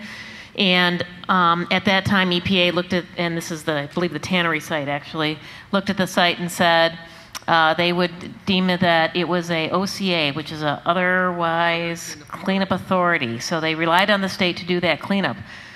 But I want to emphasize that we work with EPA. They have been when a site is designated as an otherwise cleanup authority, it means we continue to work with EPA. They check in with us. We check in with them. We have been working closely with EPA, not just on the tannery site, but also on the North House Street area. We've been providing them the data. We have weekly conference calls with them. So we're in touch, and we continue to work together on it. All right, thanks. And they have offered to provide whatever assistance we need, and we certainly will be taking them up on that as we go forward. You look like you've got a follow-up question. I'm going to allow Hold on. Let me okay, finish. Sorry. She didn't get her answer. Right. Thank you. Yeah. So the answer is we've got the data from Wolverine. We're looking at it. We're going to have our experts look at it. And if it looks like we need to get into doing some additional sampling or having Wolverine doing additional sampling, we'll be asking for that. We're not ready to really comment on that yet, but because I literally have got 5 reports on my desk that need to be reviewed. So we're working on getting through that data and really trying to understand what it means. And then we'll make an assessment. But I think Steve's right. The tannery deserves its own meeting, and we're anticipating that. But we don't have that. I'm thinking it's going to be after the first of the year. Sure. Thank you. Can I just add to that on behalf of Wolverine? We're working closely with the MDEQ on that issue. I do agree that we probably have to have a longer session about that. We completed a work plan. We actually posted the 360-page document at wearewolverine.com. So it's a lot to get through, but and we continue to work with the MDEQ on what we need to go do next. So we understand. All right, thank you very much. I want to keep rolling. We're going over here. Name, sir. Thank you. My name is Travis Brown. First of all, thank you all for coming here. We're all very concerned about our drinking water. The solution being offered to many is to be offered or added to Plainfield Township municipal water. I'm glad Sue covered Superfund sites because Plainfield Township municipal water is located within the institutional control boundaries for the State Disposal Landfill Superfund site. In 1983, the MDNR, which at the time was the DEQ's name, tested the site and found the township's wells. They had 5 of them at the time. 4 of them were contaminated. This is on the national priorities list, and those wells are still contaminated today, folks, and we have not had public notice. That's an extremely important element of the Safe Water Drinking Act. For anyone here who doesn't know, the Safe Water Drinking Act was signed into law in 1974 by Grand Rapids' own Gerald R. Ford. If he knew that when he was in office that he signed that into law and his own hometown was drinking water straight from a landfill, he'd be turning over in his grave right now. The contamination still exists. It's on the EPA's CERCLAS website. And as far as what's been going on with the site, there's really been no activity to this Superfund site for over 30 years. It's listed as 0 responsible parties found. I hope Wolverine does the right thing. We have PFAS in our water. I hope you guys help us clean it up. This affects all 40,000 customers of Plainfield Township that have contaminated water tonight, and this is being offered as a solution for us. I too started a grassroots group called Demand Action from Plainfield Township for unsafe drinking water. All we're trying to do is get safe water for our neighbors, guys. Please do the right thing. Make public notice. This is real. The wells are located within the Superfund's institutional control boundaries. Thank you. Travis, thanks for bringing that to us this evening. We're gonna go over here next. Line's a lot shorter over here. My name is Danielle Galloway, and I live a mile north of 14 Mile and 57. 5 of us neighbors got together and tested our wells just to be safe. We came back at levels between 12 and 17, so below Michigan standards. We were shocked. We weren't expecting it. We've somewhat come to the conclusion that it was possible sludge, spread for fertilization. So I have 2 questions. What, if anything, is going to be done to help the families that live on old farms? I mean, there are over 70 houses where we live that have these levels. I have sent my results and several of my neighbors to the DEQ. My second and real concern for the panel here is if I lived in the state of New Jersey with a level of 14, my drinking water would be considered unsafe. Why is it considered safe in my home state?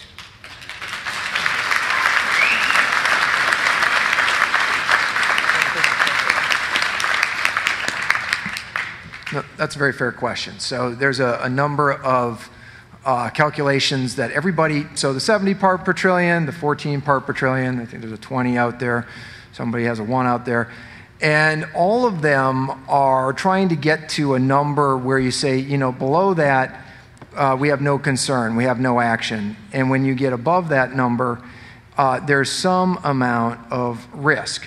If you're a little above it, any screening value, there's a little bit of risk to the most sensitive individual. When you get orders of magnitude above it, that's where the research starts to show actual harm. So going back to my little spiel about, the safety factor of 30 or 300, you could make it 35 and 305, and you get down to, 14. When you look at that relative to all the analytical variability, now I'm starting to talk like a geek and I apologize, there really, all of that range is very similar.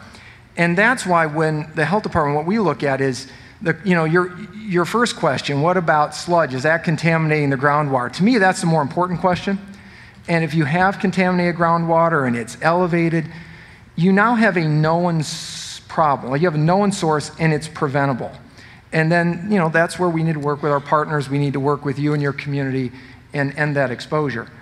But, the difference between 14 and 70, lots of debate. It's a reasonable debate. I like the EPA. I have a follow-up question then. Yeah. So, I'm an unmarried mom of 3 children.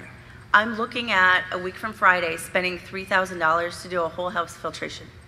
Do you think that that's necessary? I mean, I have 3 small children. Right. So, the thing I didn't get to talk about. So the primary way we understand these chemicals to get into the body is through swallowing it, either intentionally or accidentally. So obviously drinking water is one way. Another way is these products were used on couches and chairs and all this stuff, and so it's in the dust in homes, and you get it's called accidental ingestion. You breathe it in and you accidentally swallow it. The one way we're very confident that it's in drinking water, at least, it's not going to be a concern, is going across the skin. This stuff is highly water soluble. Your skin has a good lipid layer. It moves very slowly across the skin. It's very little. I can't say it's zero, but boy, it's darn near. And it's going to be of minimal concern. So, your question, do I go whole house filter or do I go point of use filter? Okay, so for me, I would argue for the point of use filter, and why? The only filters that are certified by a third-party entity, and it's nsf.org, and you can go look these up so you can pick one, they're all point-of-use filters at this point. And what's the benefit of that? One, you get a guarantee that it's going to remove 96% of PFOS and PFOA, and it will, it will remove 96%, so a little bit less behind, and it will reduce the rest of them, if there's any other ones there. Secondly, certified filters have an end-of-life indicator. So the question is when is it, is it still working or not? So the challenge with whole house filtration, one, it's very expensive, as you just mentioned. My understanding, there's no certified ones at this point. There may be coming in the future, and there's no end-of-life indicator. So what's then you're kind of just like, well, is it still working? Is it still working? And the only way you can know is to do a water test on it. So I'm not going to make the choice for you, right? Because I can bring you half the science, and the rest of it is how people feel about it. How do you feel about risk? How do you feel about chance? We take lots of risks in life. This one nobody wants to take because you didn't choose it, right? I mean, it's there, and it's frustrating. But for me, point of use filter, that's what we've been offering folks around the state because ingestion is your main route of concern. Abby says she wants to chime in on this. I want to let her. Because I did get your emails, Danielle. So we talked quite a bit in-house about your area and trying to figure out if there was anything. None of the 88 locations that were reported to us were close to you guys. On that note, though, your concern about potential farm use of the lime or whatever, we're going to do some studies on that. We're going to look at and see if there is any kind of connection, because we've got a couple of areas that we know for sure were used to spread the lime waste. And when we do those studies, then we'll be happy to share that stuff with you. But at this point, I do want you to know specifically, we looked around in your area, we didn't see anything. And when Corey talks about the potential for fluctuation in concentrations, when it comes to being in part of a groundwater contamination zone, that becomes very important to him and to the toxicologists about potential increases in exposure, for understanding your groundwater supply. So hopefully that helps. But we can talk offline, or if you want to talk to our project managers. Abby, while you're standing, I've got a couple of cards here that probably I'll relate to you. I want to get to some of these cards we've been gathering up and ask some of these questions around there. All 4 of these cards relate to the same topic. I'll read a couple of them. Is there a map that shows the 75 potential pollution sites? I believe that's now a bigger number. Is there such a map that I can... We do have a map actually out in the cafeteria. We're not putting a map on the website because a lot of these are empty burn barrels or other things that, one, aren't really truly a risk to anybody, but 2, we don't want that person's house on a dot on a map for perpetuity. It's a privacy thing, and as you all know, there's a big deal about having your location on a map. I don't think anybody wants that. So we're very cognizant of being protective of people's privacies and not having some stigma that's going to make it so you can't sell your house. And a lot of them just are not truly... Yeah, so only 20 of the 88 report locations that we got were actually given to Wolverine. So the rest are farm dumps, old machineries, refrigerators, barrels, miscellaneous stuff, or in some cases there was nothing there, we couldn't even find it. My guess is, because it seems every time I turn on the TV, there's another place being identified, that it's changing every day, and it'd be almost impossible to keep that kind of a map alive. Yeah, it would be. It would definitely be and it's a very big map, so they'd have tiny little specks, and it would be hard to really use it for useful information. You'd have one person doing nothing but mapping. We would have one person. But we do have a team of people that are actually taking these reports, because we're still getting a couple, every week that come in, and we evaluate them and follow up on them. Thank you. We're coming over this. I believe you were next, right? I forgot what side we're on, but you're going next. How's that? Thank you. Thank you. My name is Tom Hendershot. I'm a resident of the Rockford area. I live about a mile west of here. I want to comment that I'm not a relative of Abby's. I was going to ask. So I thought perhaps you would, yes. So anyway, we had a site inspection by Michigan Department of Environmental Quality. A very professional job on their part. So my compliments to them. They did find some barrels on our property, and during the discussions about follow-up, it came up that there was at least discussion, if not a proposed plan, to test properties along the Rogue River from the dam in Rockford all the way to the point that the Rogue River enters the Grand River. And that potentially that testing zone would run to a point of about 1,500 feet on either side of the river. Part of the intent, of course, would be to figure out what the hydrologic flow was there and potential contamination of wells and so forth. So my question, that's a long lead into my question, is that a plan? Is there discussion? Is it a possibility? Thanks for the question, Tom. Yeah, that is still a consideration we're evaluating. And so I'm talking to my geologists. We're looking at the data that Wolverine has submitted, and it's under consideration at this point. I think, when we decide that, we're going to let you guys all know. But the first thing is I want to make sure that the geology and the data that we have all line up to warrant that testing. Is there any sense of timing of when we might know? Probably in the next 30 days. Okay. Thank you. Thank you. Over here, sir. Hi, everyone. I'm Doug Phillips. I live up on 7 Mile Road near the site that we didn't talk about tonight, Boulder Creek. And it's quite a large site, and I've seen mention of it in an article in the Grand Rapids Press. And I've lived there 39 years, and have always known about this site. Actually went and kind of walked around it as a kid, and I mean, it was nasty. It was a mucky mess down there, and just wondering what is being done over there with Wolverine as far as removal. Are you guys going to pull the stuff out of there? And then for all the residents around, because I'm between Cortland and Blakely, about a mile to the east, and wondering about directional flow of the water, and what is the politics of getting some wells put in, test wells, to determine that flow and determine where this plume is heading. And the other fella talking about the Plainfield water wells being contaminated. I think part of this flows into that, and this seems like a huge component of this whole problem. And then my final just comment is financial responsibility. I mean, I appreciate Wolverine being here in the community for 140 years. And I also see this huge panel of experts, which all our tax dollars are going towards paying the salaries for working on this problem. And I just want some financial responsibility realized on the part of the polluter, Wolverine. And it's a hard thing.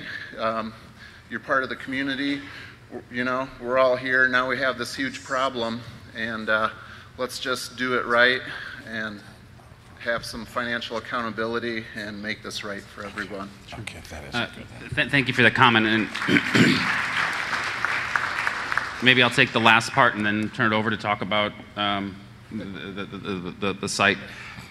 Financial accountability. I mean, that absolutely, and that's something, you know, when I say that Wolverine wants to do the right thing and be part of the solution, we're in this. We are working hard in partnership with local and state agencies to find the right answer. We are trying to be proactive, and we are spending money against this, testing these wells. We're taking a beyond the science approach with the whole house filters. And offering these filters to the 338 homes in the study area in the buffer zone, and then every detect in the southeast expansion area. I will say, from Wolverine's perspective, and I know many of you are worried about property values and all of that. You know, right now, our focus right now, Wolverine's focus, is on human health. We want to fully understand, you know, define the problem. Where is there an issue?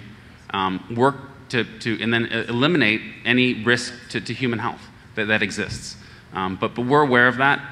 When we say we've been here for a century, we don't take that lightly. And again, like I said at the beginning, when you think that way, it makes a lot of decisions, like how we approach this, how we're trying to be part of the solution. It makes that easier. But I certainly appreciate the comments and holding us accountable, and we're working to do the right thing.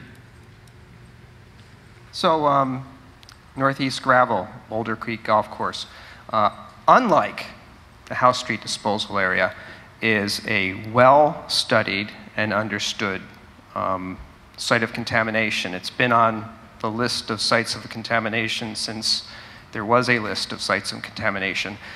There was actually a statutory closure following a remedial investigation and a remedial action plan, and that was in the late 1990s.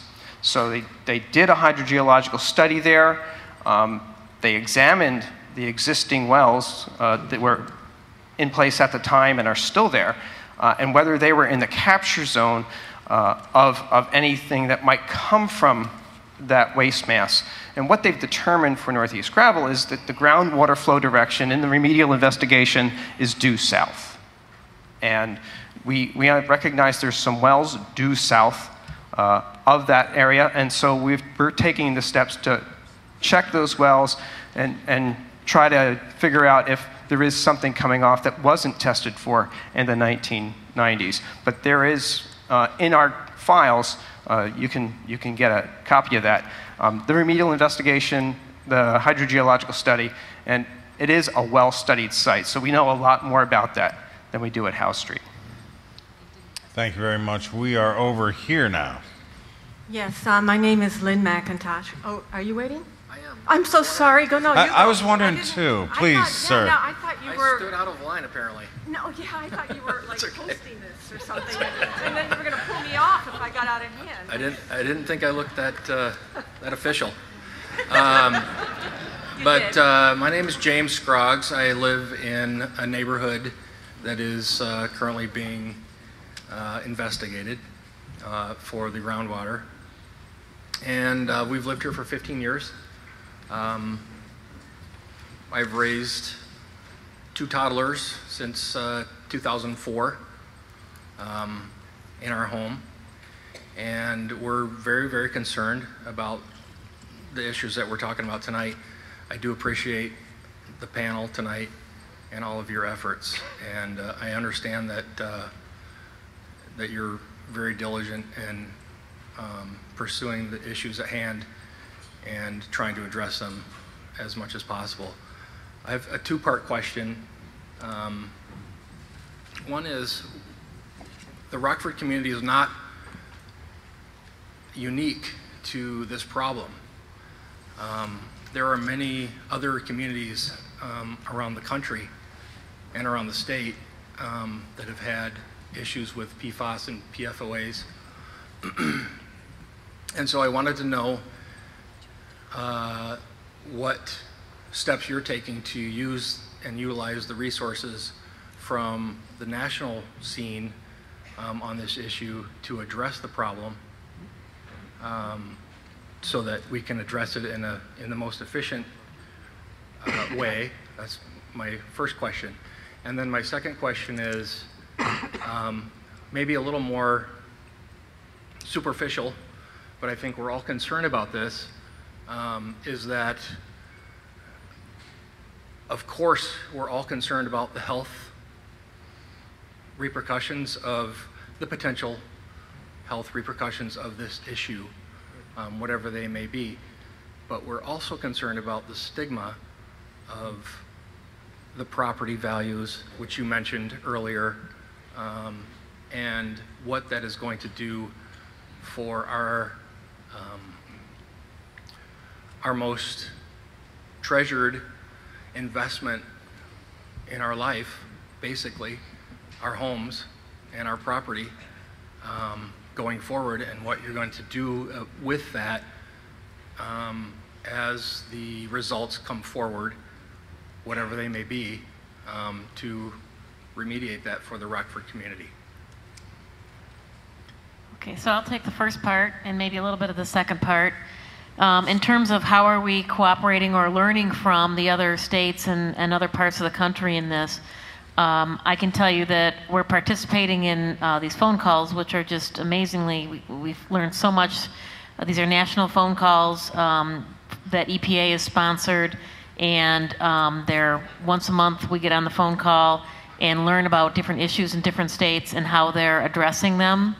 And oftentimes on the phone call we don't get all of our questions answered, but I can figure out who asked or who presented something, and we can follow up with them. So I've got a number of those out as well. Also, I just want to mention that we have hired a consultant, the DEQ has hired a consultant, AECOM, and we're very comfortable. These people, AECOM deals internationally with this. They are considered technical experts. Now, DHHS has hired and the state has hired, you heard Carol talk about Dr. Savitz, who is a international expert as well from a health perspective, but from the environmental, the hydrogeology, the chemistry of these compounds, how they behave. We're very comfortable that we've got the best working with us.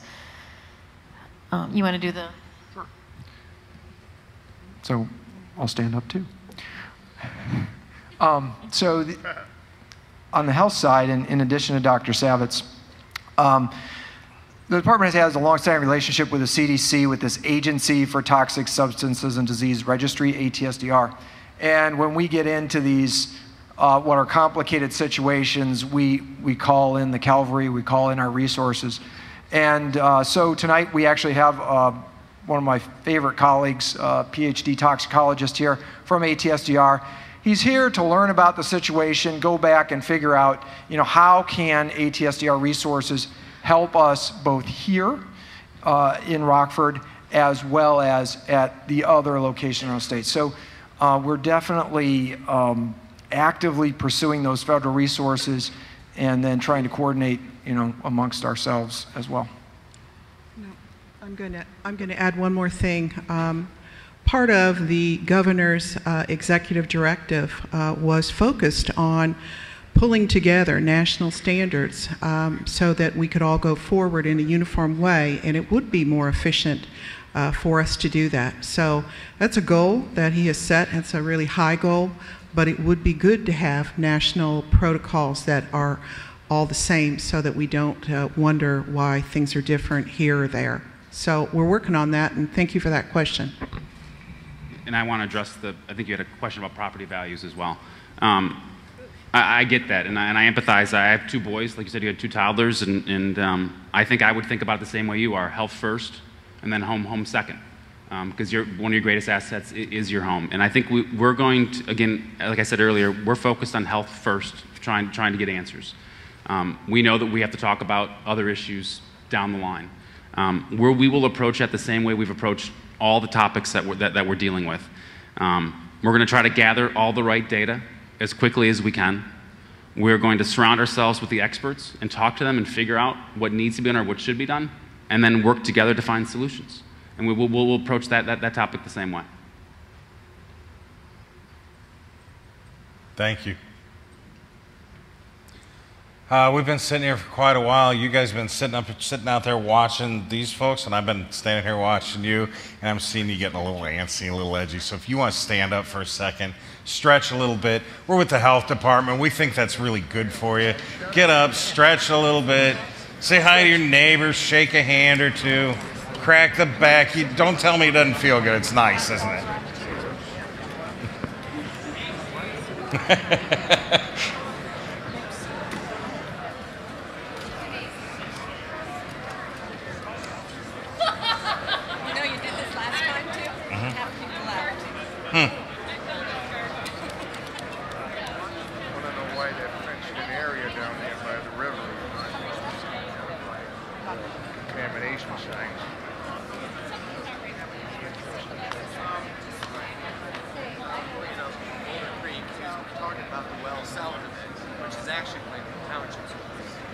Okay, it's not social hour. Back in your seats. Let's get back to business here.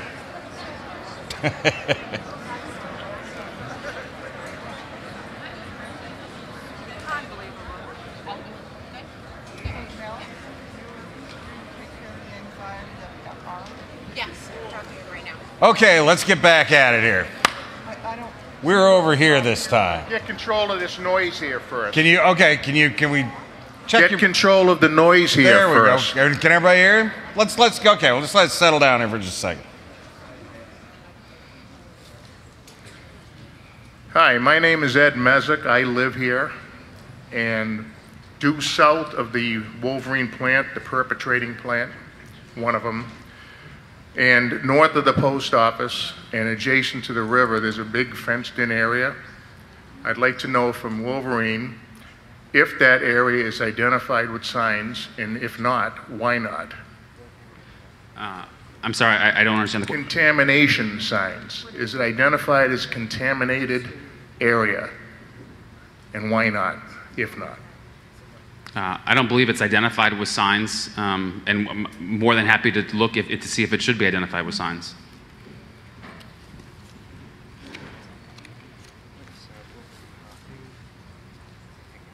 All right. Lynn. Yeah, I would like to answer that question. We call that the pit.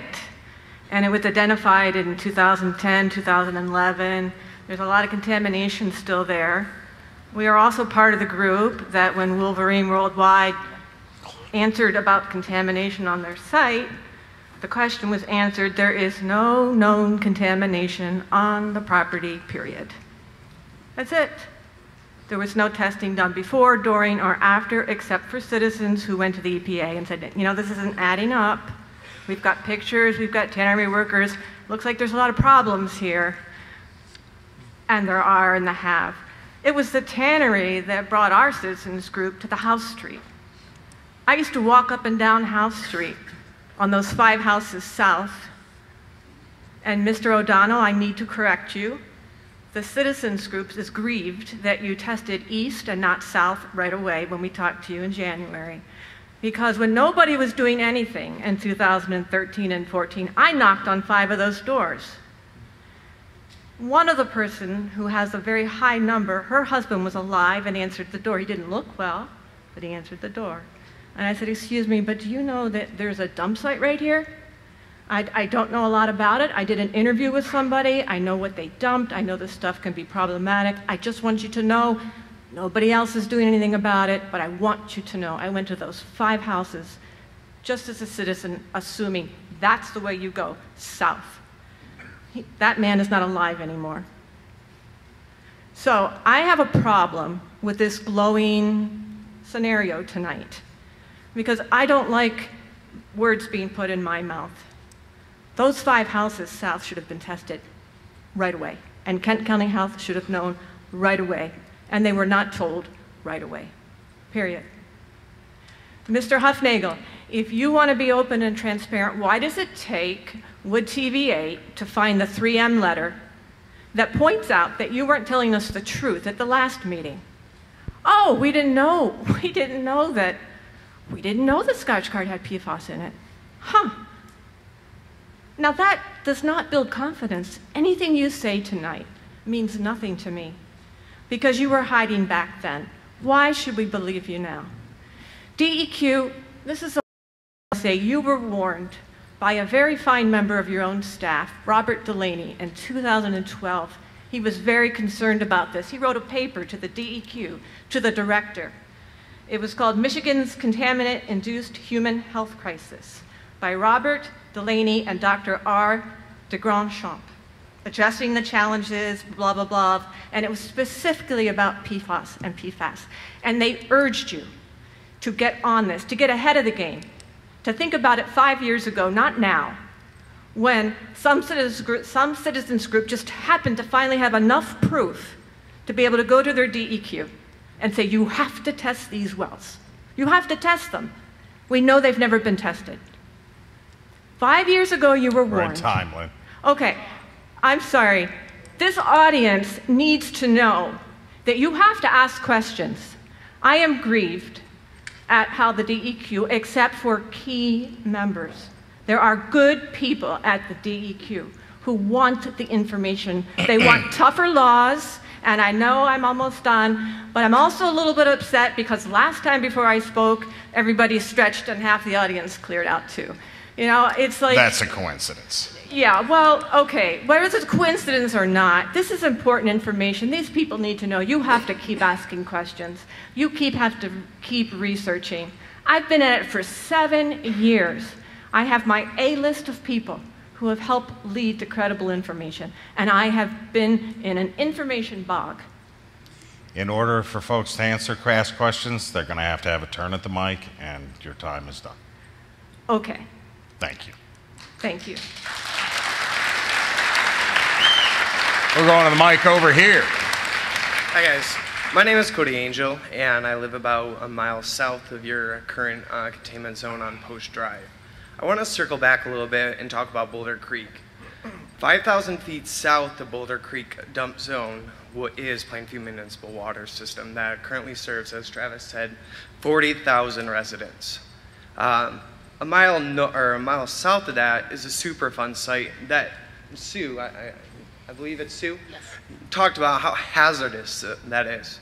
And that's why it gets designated as a Superfund site. So if Wolverine has confirmed that it has dumped toxic sludge per its tannery site at Boulder Creek, what effect is that doing to the Plainfield Municipal Water System? And I want to apologize, I don't want to take over the Rockford system, but you've got 5,000 feet between Boulder Creek and Plainfield Municipal Water System, and that's 40,000 residents just in Plainfield. They also serve Alpine Township, Algoma, parts of Grand Rapids. So it exponentially grows, just on that one system alone. So you have 12 acres of Boulder Creek that was contaminated and is currently now a golf course. What studies have you done, both on the tannery dump site, as well as 1.5 miles away from Plainfield South is the Superfund site? What has been done in the last year or 2 years, per Wolverine and the dump site from the MDEQ, as well as the health department? I guess I just want to know, is that water system susceptible to the contaminants both from the Superfund site and the Wolverine tannery dump site that you guys have confirmed is already there? So I can't speak to what's been done at the tannery, but these two experts I'm sure can. But to talk to you a little bit about what's going on with the Plainfield Township water system, and I'm going to watch my subject matter experts in the back here in case I need or say something wrong and I need to call them up. So my understanding is of those Plainfield Township wells that yes, a number of them were contaminated with PFAS. And out of those, I believe there were 3 wells. The one that was contaminated has been pulled offline and is not being used at this time. There are still some levels of PFAS and PFOA, I'm not sure which one, but PFAS in those wells, but they're very low levels. We monitor those wells continuously, quarterly. We monitor those wells quarterly, and again, they're very low levels, and that's why we feel comfortable. We're watching those levels. We're sure that they're not going up or down. They're not variable. It's a constant number. And so we also are working with Plainfield Township in the last few days, I believe, even to help find additional locations where we can put in additional, help them put in additional sourced water wells for the system to ensure that we've got clean drinking water for everybody. Now, can I circle back? So you answered Wolverine's, PFAS level, but let's talk about the Superfund site. It's a dump site. It was owned and operated for 10 years, yes, open to residential and commercial. The EPA is only able to study or test for 90 contaminants, per your guys' water quality report, and then UCMR report every 5 years test for 30 individual chemicals after the fact. Right. What other types of chemicals can we expect to come out of that landfill that we're not testing for, and the unknown, health adverse from those chemicals? You're obviously very knowledgeable in this, and I applaud that. You've done your research. 2 things. One is you mentioned the EPR UCMR. That's the unregulated contaminant monitoring rule. Yep. And every 5 years, I believe it is, guys, about 5 years, the EPA requires all municipal systems across the country that serve people, 10,000 or more people, to do a list of chemicals that they identify, and between 2013 and 2015, PFOA and PFOS were on that list. And the Plainfield Township wells did come up as having hits. I believe it was 0.06 parts per trillion. Parts per billion. Okay, excuse me, sorry. And so EPA continues to do that. The UCMR 4 list will be coming out soon, and they pick these chemicals that they see as emerging contaminants. So all of the drinking water municipal systems that serve over 10,000 in the state will be doing that list. In addition, in terms of what might we find at the Superfund site, EPA again has, I think, been fairly proactive here We do 5-year reviews on every Superfund site in the state. And as a part of those 5-year reviews, we are told by EPA what additional testing we need to do to look for new contaminants. Now, we can only look for stuff that we know about, of course. And so this is, again, at all of our Superfund sites, we are testing for the PFAS chemicals. We are also doing vapor intrusion testing at all of our Superfund sites as well on their 5-year review dates. Or sooner, if they're active, we're doing them now. But if they are inactive, closed sites on the 5-year review date, we are doing all of that sampling as well. I guess I'm going to say one more thing. I mean, within 1.5 miles of the Plainfield Water Treatment or Water Center is both the tannery site dump, the 12 acres that is now Boulder Creek, and the Superfund site. So that's questionable whether that water is safe. We are doing a lot of monitoring around the Superfund site, I can tell you that. I don't know how many wells there are, but there are a significant number of monitoring wells and soil boring, so we're continuously monitoring that site. I can't speak to the tannery, I don't know, do you guys? Here, yeah. Oh, you've got them, Mike. Okay. I'll just add that as we evaluate all of this data for House Street as part of the Southeast expansion and the stuff that, we did do some sampling around the Northeast gravel, we're going to look at that in totality. So we're not going to just do pieces and parts of it. We're going to look at the whole river system and see, because obviously we want to work with Plainfield Township to make sure they get good drinking water. And if it looks like there's any risks to any of those, we're definitely going to work with our partners to make sure that we do the additional monitoring and or, take action if necessary. How soon though? I mean, we're talking 40,000 residents just in Plainfield Township. And how soon are we actually going to start seeing things be done? Whether the water is safe or not. I mean, we get the water quality report, but that in itself doesn't really explain everything. Plainfield Township does their water testing quarterly. Yep. So, and I don't believe, I can look at Cameron, we haven't seen any changes in those. There's been no changes or fluctuations. For the 90 contaminants that you typically will test for, not anything else after the 90, correct? Cameron, you want to talk about that? No. I don't want to speak to something I'm not you see familiar the problem with. though? We're talking about Wolverine right now being 600 households right now. We're talking 40,000 just in Plainfield Township. This is a lot bigger than what you guys are talking about, and that's what's so frustrating. So I really want you to take this back. Okay. I would encourage you to come talk to us afterwards. I would love that. And let's get your specific concerns answered, because we don't want you to go away frustrated feeling like you didn't get answers that you needed. Okay. So, matter of fact, I'm going to send you over to Luke. Wave your hand, Luke. See Luke over in the corner? Give Luke your name and number so that we can actually make sure you get the answers you need. Okay? Thank you. Thank you. Let's go over here. Hello, thank you all for being here. My name is Tom Russo. I live on Harrington, about 500 yards or so due east of the House Street dump site there. My first question is in regards to contaminated wells and the discharging of that water into like your yard. A sprinkler system, I would think, is no big deal. But I've got a heat pump, a geothermal heat pump, and I know of at least 3 firsthand other neighbors, the guy right behind me included, that also have a heat pump. And today it dawned on me, I did a quick calculation. They run 4 or 5 GPM. The time depends on a number of other things. It's reasonable, maybe even conservative, to discharge 750,000 gallons of water a year. Times that by the 4 houses I know of, we're at 3 million gallons a year of contaminated water being discharged to the surface.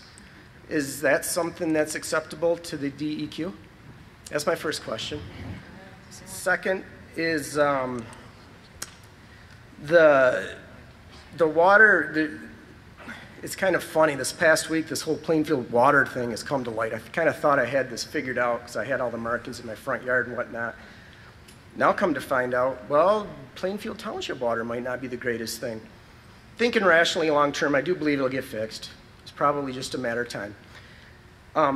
But my question with that is, does Wolverine plan on paying for the hookups and the running of that water line along House Street in Harrington specifically? My next question will be about the Plainfield Township water. So I found, or somebody sent me a site. It's called EWG Tap Water Database. And my question, essentially, to the DEQ is the information on this site correct? And I'll give you some of the information. You may not be familiar with the site. It lists 3 contaminants in Plainfield Township water that are above level. One is obviously the PFAS. The second one was something I never heard of until today. It's called 1.4 dioxane. Don't even know if I'm pronouncing it correct. But it's saying that Plainfield Townships is at 0.488 parts per billion. The state's limit is 0.023 parts per billion, which is 21 times the state limit. And the federal limit is 0.0548 parts per billion, which is 9 times the state limit. The other one, which I was familiar with, this was the element in that show, Aaron Brockovich, it contains hexavalent chromium and excess of the state level. So this report, and I'm going to ask you if the report is true. I know not everything online is true. But if this is true, is saying that the hex chrome content in the water tested at 0.483 parts per billion, where the state level acceptable is 0.143, which is 3 times the level. You know we are at time. Well, I have a First Amendment right for freedom of speech. Are you going to abridge that right, sir? We're not going to Thank abridge you. your I'm right. going to be We're short. going to I got one more respect everyone test. else's right I will. to the Okay, same thing. raise your hands. Who wants me to stop? If enough people raise their hand, I'll stop. Okay, just a few. Is that fair? Not really. We told everybody they'd be up there for 3 minutes. Do you have an oath of office, sir? I'm sorry? Do you have an oath of office? I do not. Do you want to serve under a supervisory oath? I'm sorry? Do you serve under supervisory oath? Just one last question. So there was I also had a PFBS compound. My last question is, it's a short chain. Is that something I should be concerned about? Thank you for your time.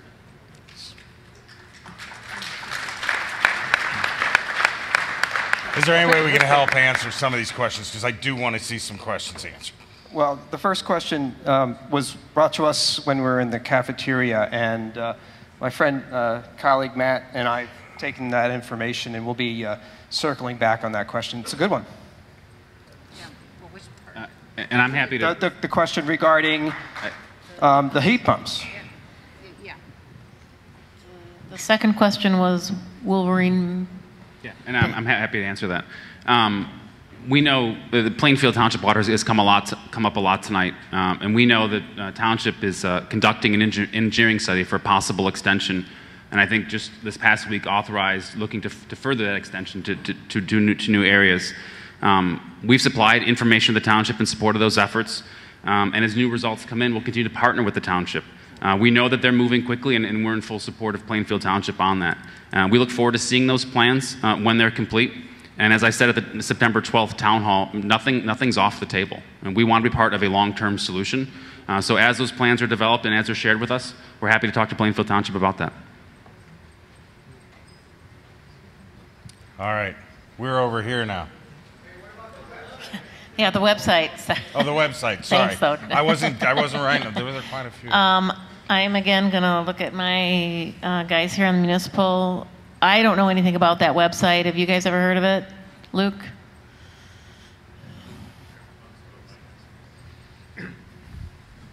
Yeah, so that website, all the records on there were collected either from reports that we send in, the DEQ sends into EPA, or were collected during the UCMR sampling. So the compounds you mentioned were part of UCMR 3. They are also unregulated. The levels that were stated, or the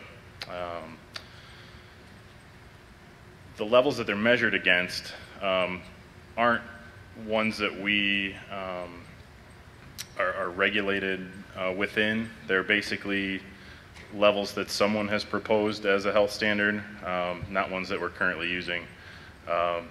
But I think I'll get with the township and see if we can get some messaging out on that to clear up what that means.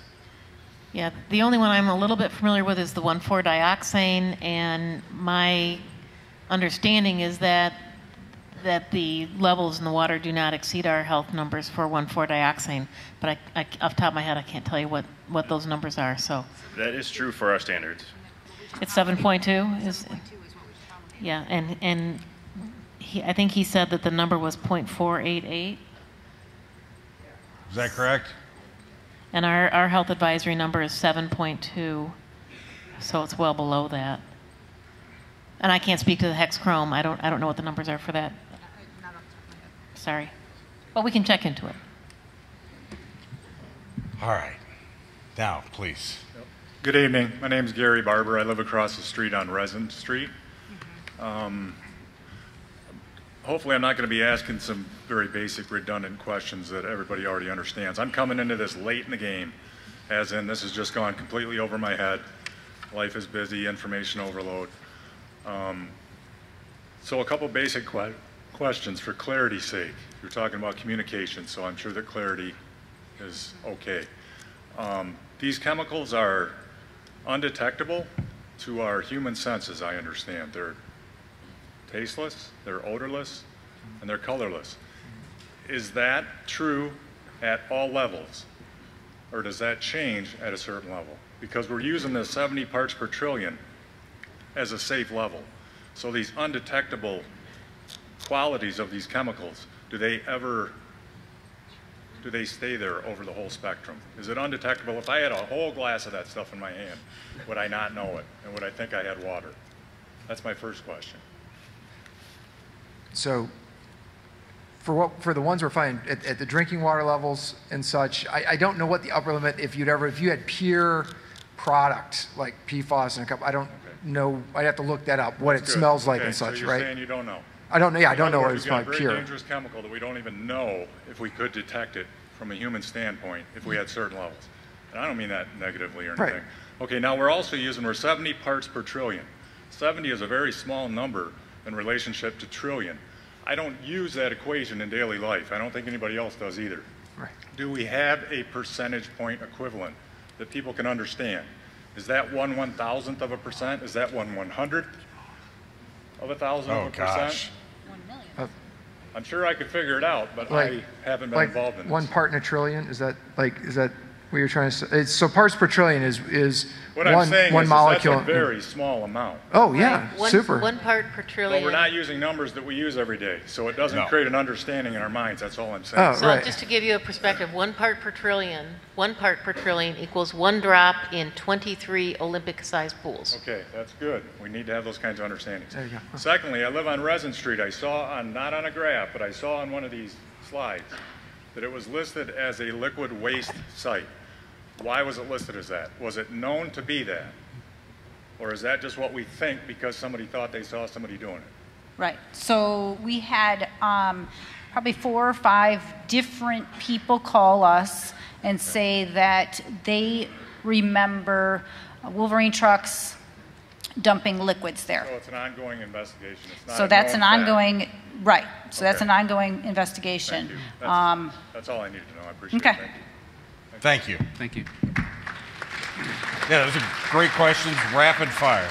Good. So we don't have much time left. Please, over here. Yes, I'm Gail Manswith, and I was originally part of CCRR, still am, and I'm having a hard time. It was great that you're working together now. That's wonderful. I applaud that. However, back in 2012, when I came on council, WEMEAC, West Michigan Environmental Council, wanted to have the cities sit down with Wolverine, the DEQ. Wolverine wanted nothing to do with it. And neither did my fellow council members, my male fellow council members. And I find it a little disingenuous saying that you're proactive. We wanted to be proactive in 2009, and we were vilified, and we were blown off by David O'Donnell. And so I'm hoping this is a change, but in a way, we could have maybe discovered all this several years ago and had a more amicable relationship. I'm going to also let everyone know that, again, our email is ccrrnow@yahoo.com. Please contact us with any questions. And please, talk to citizens, talk to us. I mean, I was vilified by the city, by Wolverine, and so was our group. We need to change that. And it needs to happen now because people are impacted in a horrible way. And so I hope this goes smoother in the time forward. Thank you. Thanks. Let's go over here.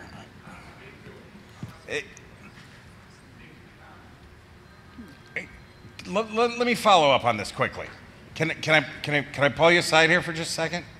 Hello? We're up here on the. Can I ask you a quick question? Yes.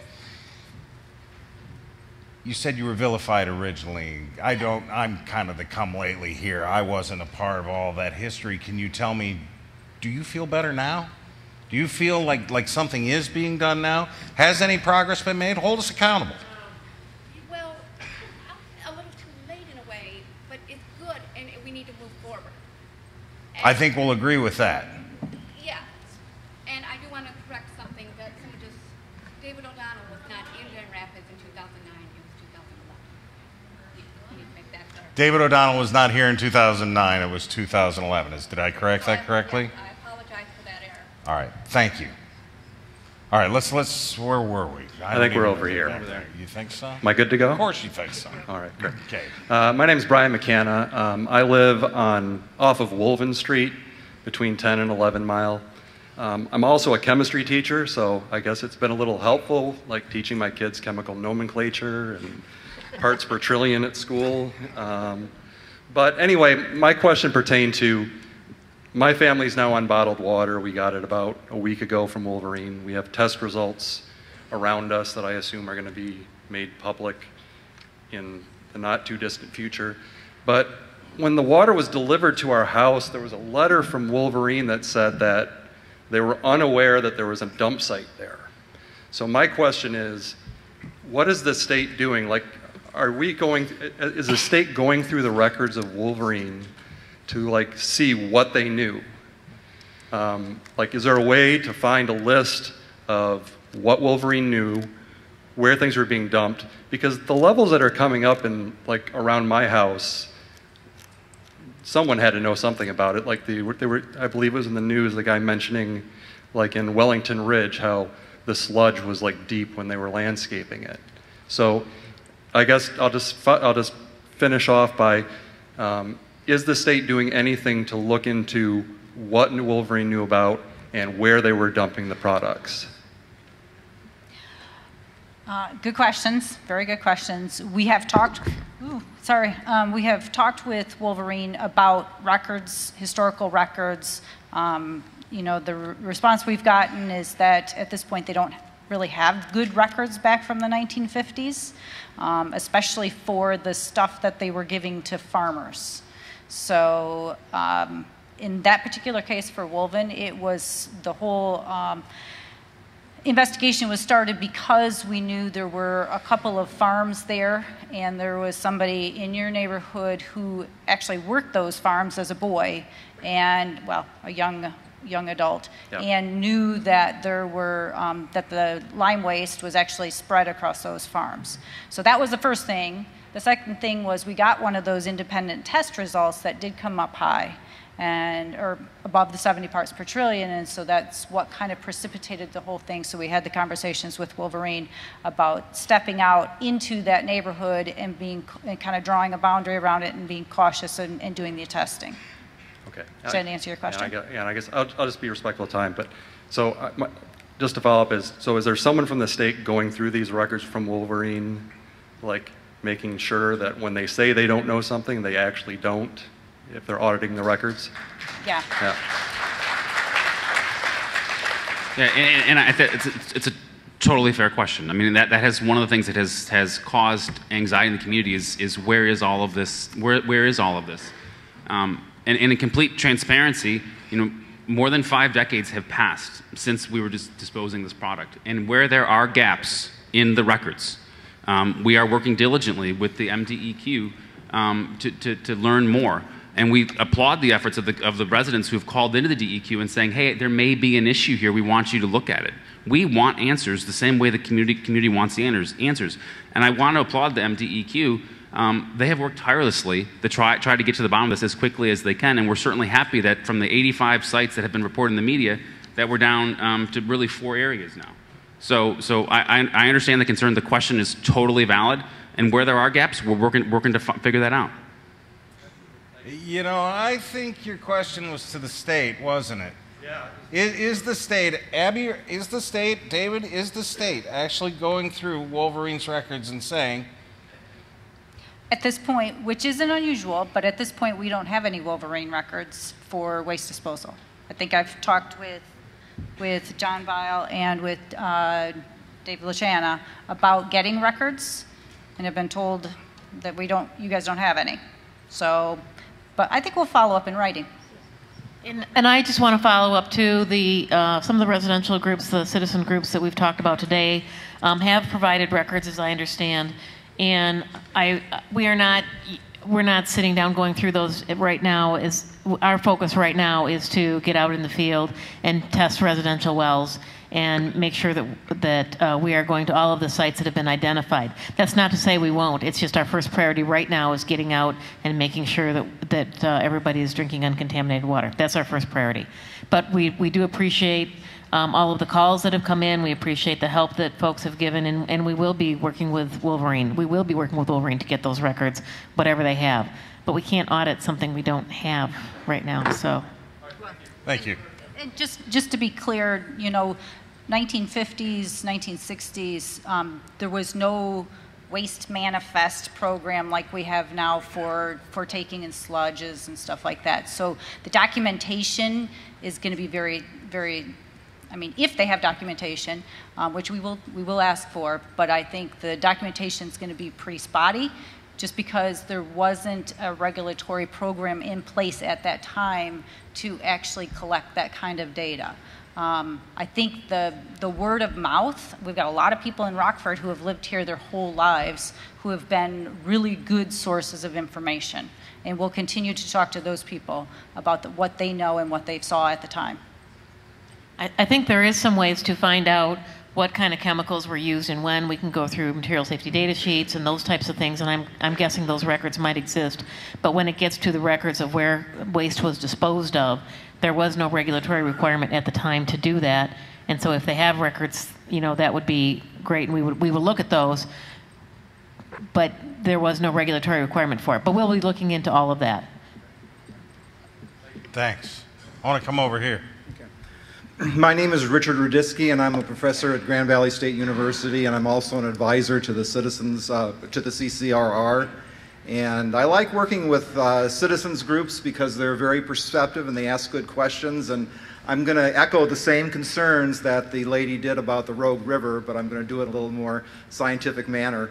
I looked at the report that was generated, the interim report, and I also read the press release by Wolverine that said their toxicologists said that the Rogue River was safe. And in my review of the interim report, there is a cove wetland behind the site that has 2 of the highest levels of PFAS in the groundwater that's seeping into that. It has very limited mixing. It's actually a cove and it's blocked off. So to me, that's a hot spot. And that's a spot that should be investigated before anybody says that it's safe for recreational activities. And that was not done in this report. I also looked at the stream measurements that were done. And the groundwater investigation was done in September, and the stream measurements were done in October. And the stream measurements were done after 2 successive 2-inch rains. And this river was at a much higher stage. I have the USGS data. I have the precipitation data right here. And I have no idea why the river was not measured during low flow. To me, if I was a scientist doing a study, I would have measured it then. But for some reason, you waited until there was a big rain event, you went out and grabbed the samples, and yes, the samples were dilute. I'm not here to say that the river is unsafe. All I'm saying is that based on the information that was collected, the information in that report, there is no toxicology credentials that will give a person the ability to say that if you don't sample a hotspot, a potential hotspot area, that it's safe. And also, if you don't sample at the right time, you really can't make conclusions about the river. I have everything right here, and I'll gladly pass out the comments. Here, I'll hand them off for you. Who would you like these to get? We've got copies for everybody there. Yeah, so thank you for that, and we'll be looking into that and doing those investigations. I can't answer your question as to why the sampling was done at the time it was, but we will plan, and we do plan on continuing to monitor the river just like we're monitoring the fish and all of that there. So thank you for your comments.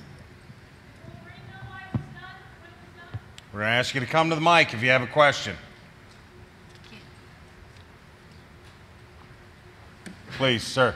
My name is Joe Berlin. I'm an environmental consultant, Rockford resident, and really been keeping track of this a little bit over the last few years. And I think that some of the actions by Wolverine have caused some of the distrust in the community. When I looked at some of the original data from the tannery, it was inconsistent with what I normally see. So, that's an issue that I hope that you address by going aggressively on the investigations. For DEQ, one of my questions is cost recovery being tracked? Are you going to go after cost recovery? I'm hearing all these people working on this. I'm a citizen. It seems to me they ought to be writing some checks. For the people here, there's actually a bill. It's House Bill 4205. It's called No Stricter Than Federal, which would change a lot of cleanup criteria in the state to much less restrictive over time or maybe even immediately.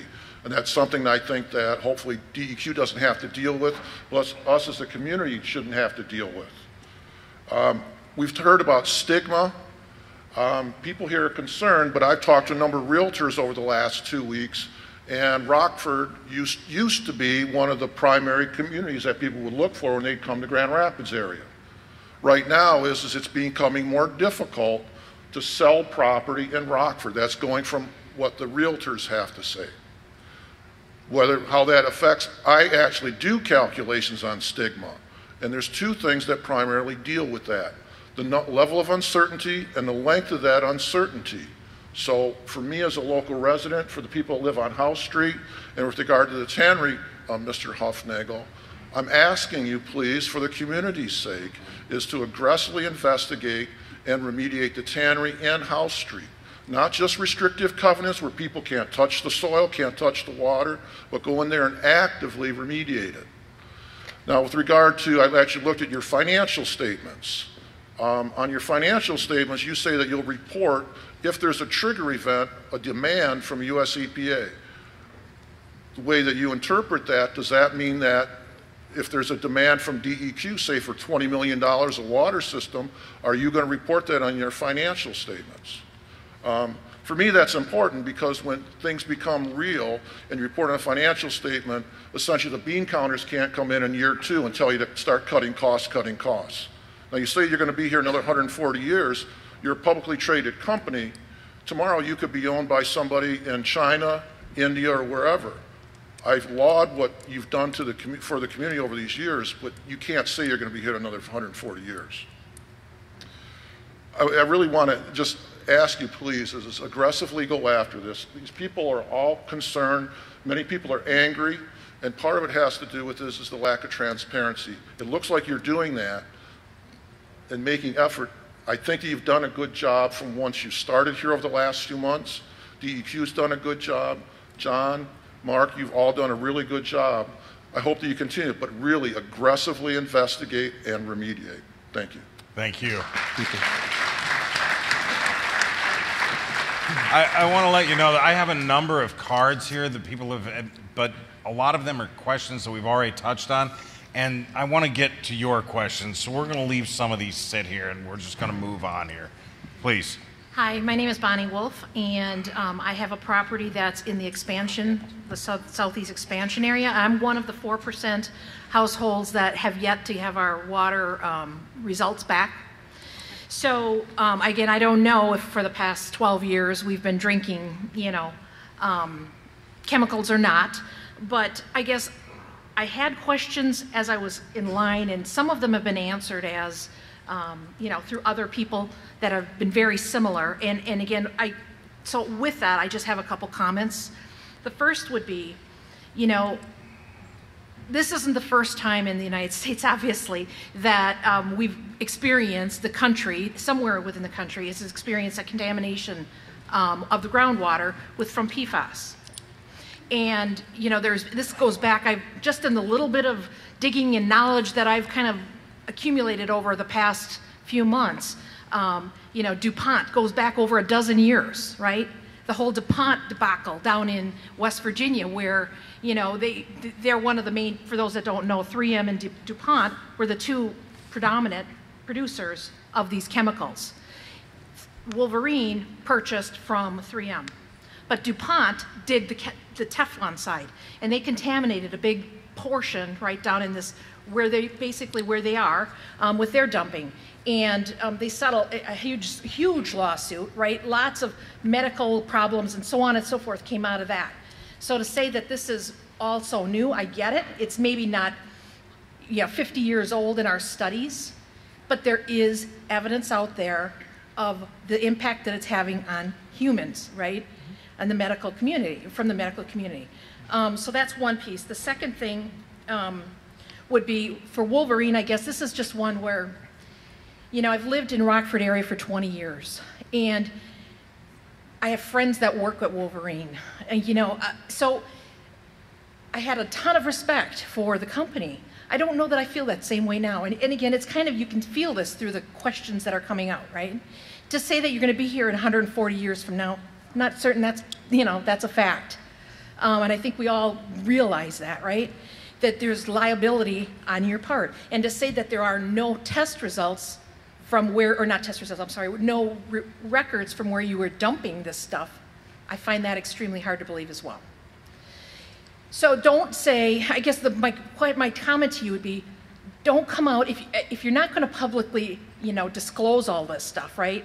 Don't come out and try and sugarcoat it, because you can see right through that, right?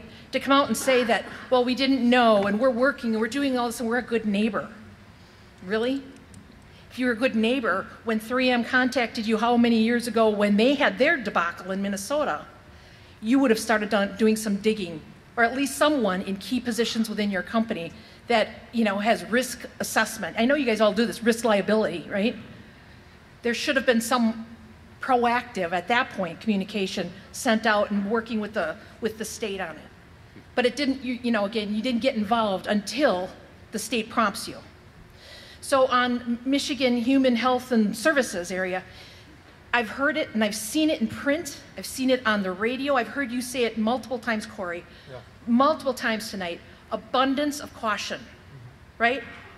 We're operating with an abundance of caution. If you were really operating with an abundance of caution, 70 parts per trillion would be less than that Michigan actually would be looking at, right? Many states, not just New Jersey, have much lower thresholds. So to me, that's abundance of caution. Going with 70 parts per trillion, that's the minimum you can do, because that's the EPA's generic, right, number that they threw out there. All right, we're at time here. Thank you. That's my deal. Anybody want to tackle any of that? Chris? Yeah. You talk about the respect that you've lost for Wolverine, and that we take that seriously. We want to rebuild the trust that has been lost through this process. And hopefully the actions that we are taking, the actions that we will take, will help rebuild some of that. I take those comments to heart, and I know everyone from Wolverine who's here in this room right now, and I'm sure we'll talk about it tomorrow back in the office, and we take that to heart. And we appreciate that, and we will endeavor to rebuild that trust. Corey? Your comments are absolutely fair. And as I said, the best available science will change, and you may come back and say, see, Corey, I told you so, when they lower the number.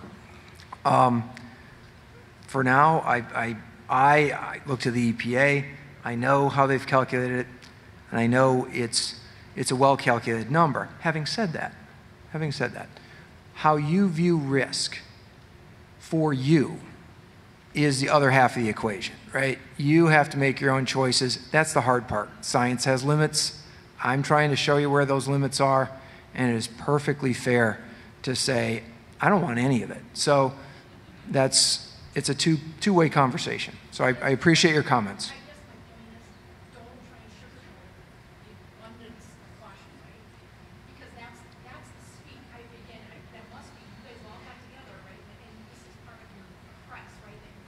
Out of time.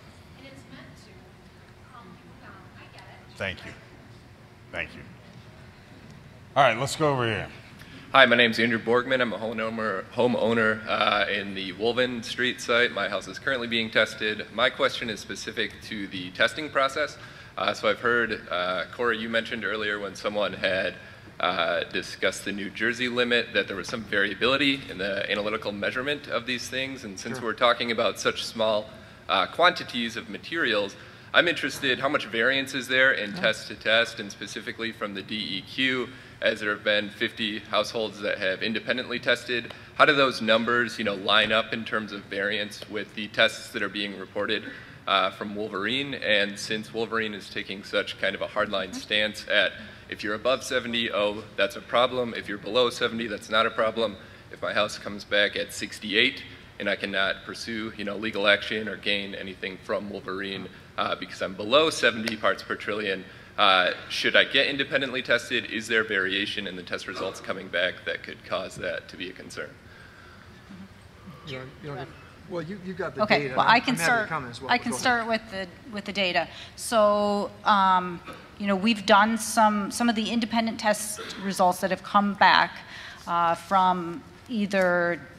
In one case, it was the same lab that Wolverine is using. Somebody else had paid to have their own well tested independently, came back above 70. So we went out, we sampled it with our lab using the same method, slightly different variation, but same method. The numbers were really close. Really close.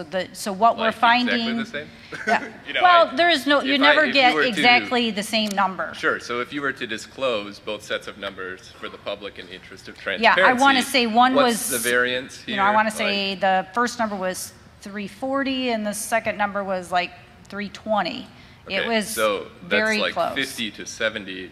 Me, having Wolverine give me any kind of remuneration in a lawsuit because I'm above or below 70 parts per trillion, right? Is that correct? Well, I want to disassociate a couple of things. When you talk about Wolverine taking a hardline stance at 70 parts per trillion, that is the number that's been established by the EPA, and we've heard us talk about that a lot tonight. Wolverine's trying to do better than go beyond the science, and anyone in the House Street study area or the buffer zone is getting a whole house filter. We've installed 161, and because we want them to get as low as possible. Like even if it's 35, half of the EPA limit, we're offering whole house filters. Anyone in the Southeast expansion area that comes back as a detect, 1 part per trillion, we'll put whole house filters in those homes as well, because we want to go beyond the science and try to alleviate the concern and anxiety that exists. So I wouldn't say. I'm sorry. So I'm outside of that. I can't hear you. No. So great. Yep. It's a great question. If you want to ask a question, we're going to ask you to come here. I'm happy to answer that, and I'm happy to have the experts answer that as well. As far as I know, there is no whole house filter certified for PFAS removal. I'd like to finish. No whole house filter that we know of is certified for PFAS removal. We have seen, and I believe people would say that it is shown to be highly effective. Now, for the certification, for the homes, and again, this talks about level of risk, right? And I totally respect it. As a parent with 2 kids, I totally get that. So we will put a whole house filter in your home that we have heard is highly effective. On top of that, we will put a point of source, a single tap filter in where you get your water from that is certified for PFAS removal. We'll do both. We are. But that is only let me finish. If you have a specific instance where that didn't happen, come talk to us. And you'll make yourself available for a while after the meeting. We'll have someone right over here. We can talk to you right now, sir. Ainsley? Stand on up. Ainsley's right here. From Wolverine, from DEQ, folks will talk to you sir, right now. Sir, we'll talk to Ainsley. I'll call you tomorrow. All right, I want to alert you to something. I told him I'd take the job as moderator, and that made me promise that we were going to make this train run on time. We're at about 10 to 9. So we're going to move on to the next question over here. You two gentlemen have been to the mic before. I want to give as many people as I can an opportunity to speak. I think that's only fair. I also promised that I'd be fair. Please. Thank you. Yep, absolutely. And I'll have you go next, and then we'll come over here. Please, no one else join the line because we're going to have to wrap this up. So my name is Chris Helsel, and I want to go back to a question that was asked earlier that didn't get addressed. I live up by 14 Mile, about a mile or two away from the new site up there that's been identified as having some PFAS in the water, as well as a mile south of us. They're talking to a neighborhood there and doing some testing as well. I thought I lived far enough out. I don't live in a neighborhood that none of this would impact me. So we have 3 children, 10, 8, and 6.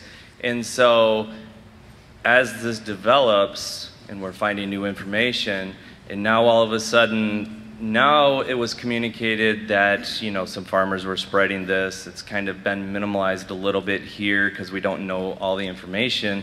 But I think that's an error to minimize that, because if you put it on the ground, there's only one way for it to go down. And so as these farms come back with PFAS in their water, it's unlikely that Dow came down and dumped some stuff around here. So, I mean, it's like, and I'm far enough out that there's not PFAS coming into my water or those around me.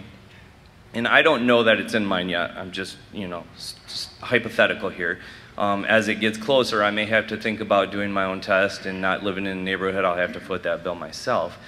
But what happens for us that live in more rural areas, that don't live in the hot spots, in the hot zones, or these, you know, these areas that you've defined, you say that you're putting filtration systems in for those houses that have any in there. So what happens if I live 3 miles away and all of a sudden I have 25 in my water? And we know that farm, and I live on an old farm where a farm used to be, you know, lime spread, fertilizer spread. I'm sure these farmers didn't come up with the idea that, hey, there's some lime content in this stuff, we should spread it on our fields to make our corn grow better. So I'm thinking that there must have been some outward communication of that. And so I'm just looking at where's the ownership for those of us that are impacted outside of these zones, and what's going to happen if we do our tests and we come back with levels in our water. Yeah, it's a great question, and it's an important question for the people who live outside of the House Street area. We're in the very early stages of collecting data outside of the House Street area. We are, and as we collect data in the areas that MDEQ is asking us to test wells, we're providing bottled water that first day. As more information becomes available and we learn more as part of these investigations, we're open to revisiting decisions that we've made. And again, I keep going back to, you know, our commitment is to be part of the solution and do the right thing. If we find out that there's a source and an impact by something that Wolverine has done historically, we will work to find the right answer. But we're working with DEQ to help understand where those possible areas are. Understood. But I also know, you know, within corporate America, share price is important. So I'm sure that there's been a lot of calculations done on the backside to understand what the potential impact is and put that into a number, because this is probably a likely thing, and so you're going to have to report it, and so you're going to have to come up with a range. So you probably know how much is, you know, an estimate of what the likely impact is. And so we are at time here. Okay. Yeah. So I'm just thinking, so what happens, I guess, the summarization. So I'm outside the zone, I find a level. If I bring that to the panel or to Wolverine, now I got a 20-some level in my water. Will there be something done for those people? We will work with MDEQ to understand the source of the contamination. Again, I think it's important to know that Wolverine isn't the only company that ever used Scotchgard or had PFAS. And PFAS it's everywhere. It is truly everywhere. So we will work with MDEQ to understand the source, like what caused the contamination, and then what's the impact of that contamination. Right, and I live like 3 or 4 miles away, so there's, you know, limited. Yeah. Thanks. I want to get to as many as we can. Just a second here, Okay. Steve. So I just want to say DEQ is committed to working with you. The DEQ is committed to working on all of these sites to find out where we have contamination. So, our current process of working with Wolverine to identify, again, the second step in the process is the investigation, where we put in monitoring wells and we do soil borings. We continue to step out as much as needed. And as we find new sites, we will start that process and do those investigations as needed. So DEQ is committed to be there. Okay, next. Thank you, everyone, for all the effort you put into this. My name's Sean Gregory. I'm a realtor. I've been a realtor for quite a while. Lived in Rockford, off Childsdale for 12 years, in Rockford a lot longer than that. And I have a couple concerns and questions. First of all, we've lost, personally, my wife lost her sister to cancer this year, 46 years old. We just lost an aunt last weekend. My brother's wife has been fighting cancer for 20 years, so it's not just this area, it's not just this one compound.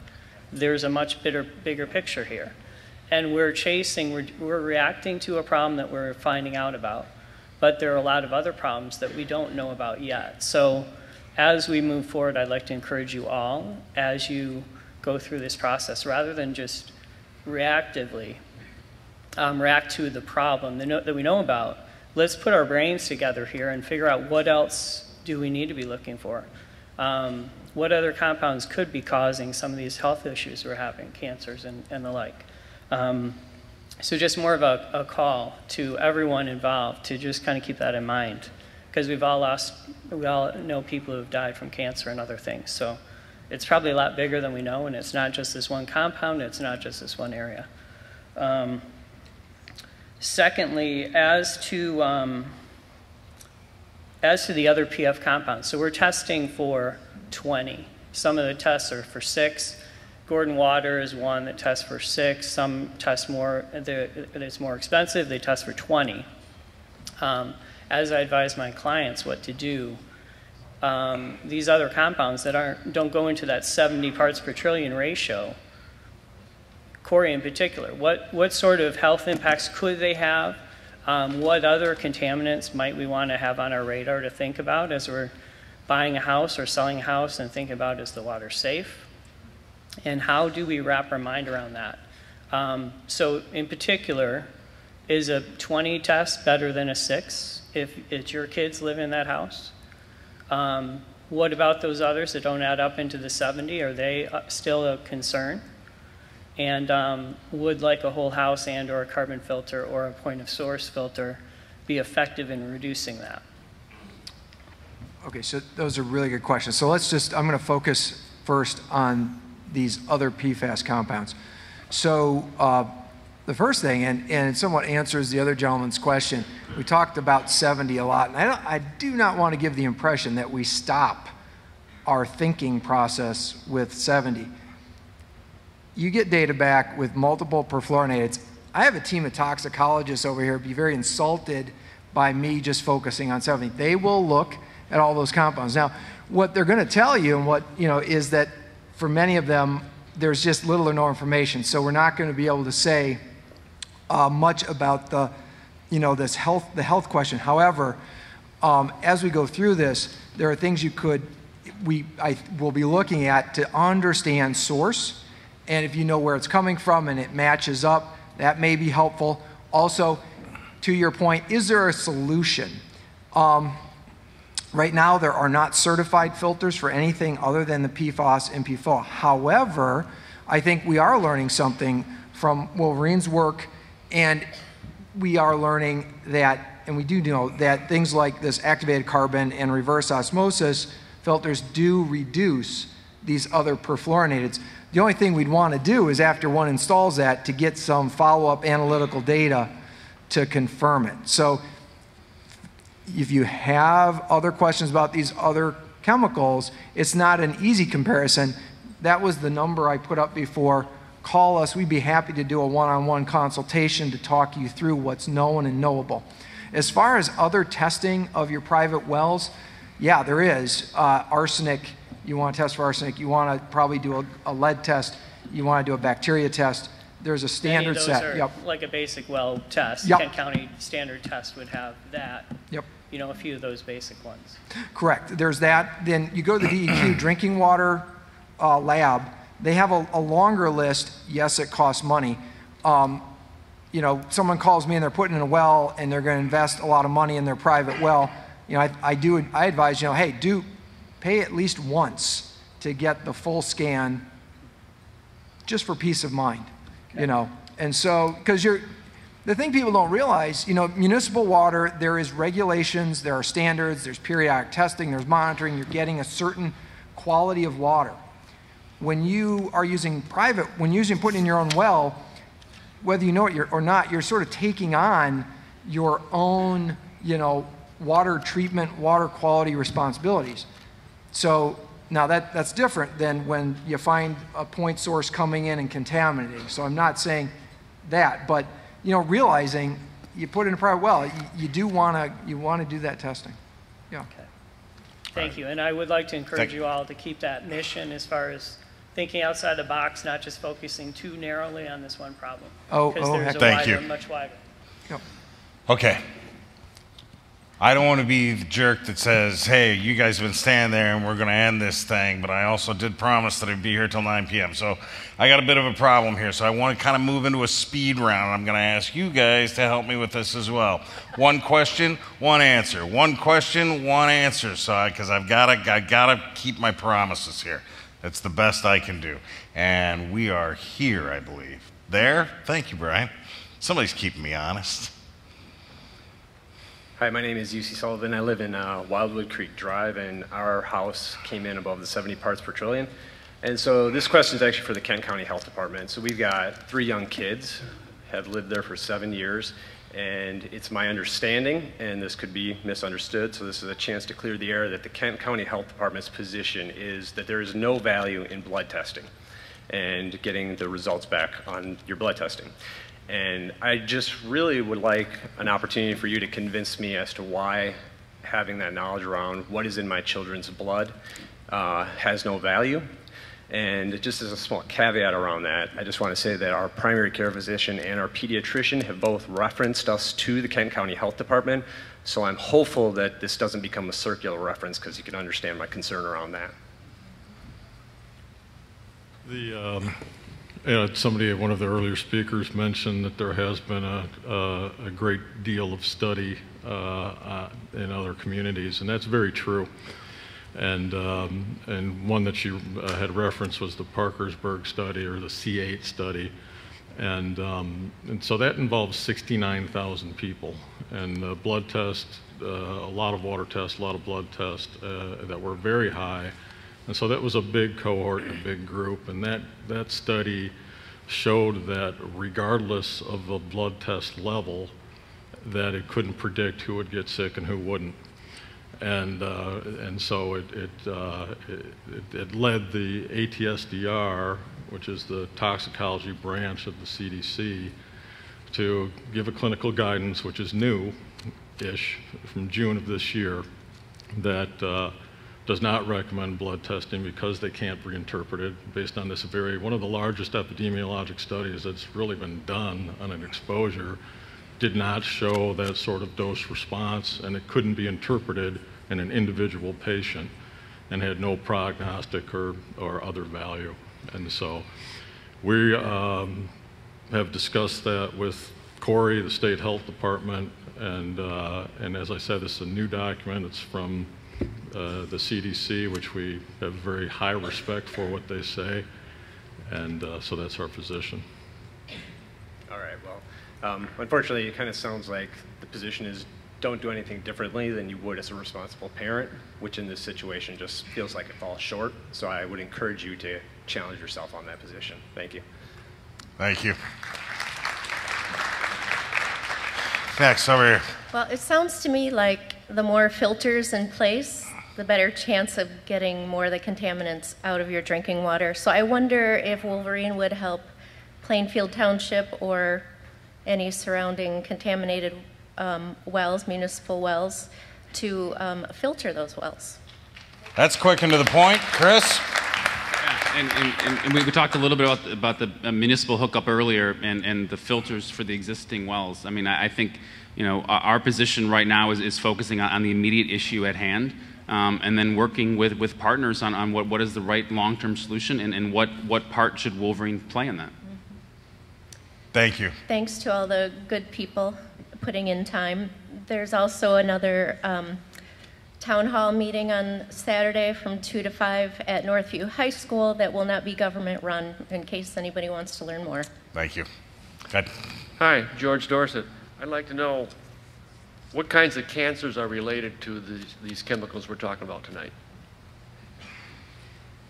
I'm going to talk about the same study. There were 8 illnesses that were linked with the exposure to PFAS, and that's important to just differentiate between cause and being linked. So the 2 that were associated were kidney cancer and testicular cancer.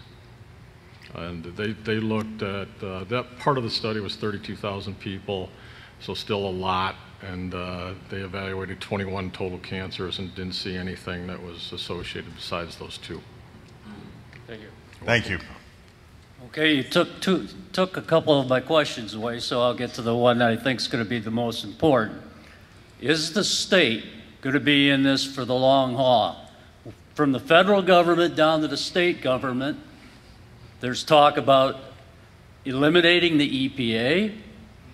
In our state, which is Republican run, defunded the DEQ in 2016. We've had Enbridge pollute the Kalamazoo River. Does anybody talk about that anymore? We had the Flint water crisis. Nobody talks about that anymore, except that Governor Snyder had $5 million of taxpayers' money go to his defense. So you're here to hold us accountable. One question. This is going to come down to one. We've got Line 5 run by Enbridge that could lead to the greatest environmental disaster ever recorded in the fresh water in the world. If that goes and leaks, where are we going to talk about Rockford anymore? Where's the money going to be from? This is for our state legislatures. They don't put money into the DEQ. They want to defund it. They don't even like it because they're pro-business and they don't care about the environment. This is for our legislatures. Are they going to be in this for the long haul? 10 years from now, 15 years from now, 20 years from now, are we going to be talked about? Are we going to be getting help? Are we going to just be forgot about like Flint and like Kalamazoo River? I think the closest person to the governor's office here tonight is Carol Isaacs, and I think that's really who that question's best addressed. I can speak to what goes on right now, and let me also address that legislators all over the state and in your area have been very involved, very concerned, doing regular checkups, and they are working diligently with us. I certainly I won't be here 20 years from now. I can tell you what I'm going to do and what we're currently doing, and we are diligently doing the best we can on this issue. And, you know, I'm sorry I can't give you, a guarantee for what happens 20 years from now, and we're certainly not in charge of the federal government here, but the state is absolutely committed to this public health issue, and, we're doing the same thing tonight in a number of other places, and I've been watching people all night record questions and meeting with individuals, and they're as sincere as they can be. So, I'm not seeing anything at the state level of Michigan that looks like we're retreating. So, thank you. I saw you over here. Hi, my name is Jenny. I just have like kind of a... Could you step up a little bit? I have there a concern. Usually I'm too loud. Huh? Anyways, I'm curious. I look at the map and I see the dump zones, if you would, if that's what you're calling them. And I see that even though the affected area might be this big, but over the decades, like you keep saying, it's spread, right? So I live 7 houses below the buffer zone, and I met with a lot of your members today that were awesome to answer your questions for me. But I'm real concerned when Wolverine goes in and starts cleaning up the top layer of stuff that they had left.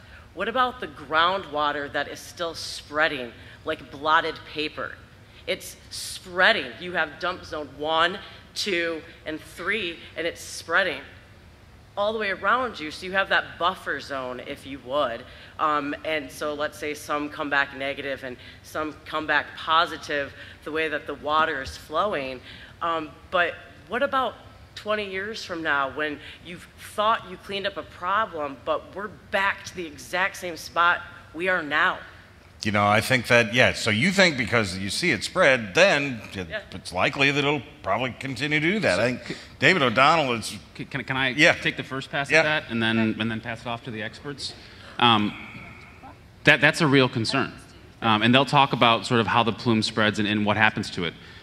In addition to testing over the 1,000 wells in the residential wells, we're putting in dozens of monitoring wells along the way, along the corridor, to understand at different depths, at different locations along the way, to understand how that moves. And we'll test those regularly.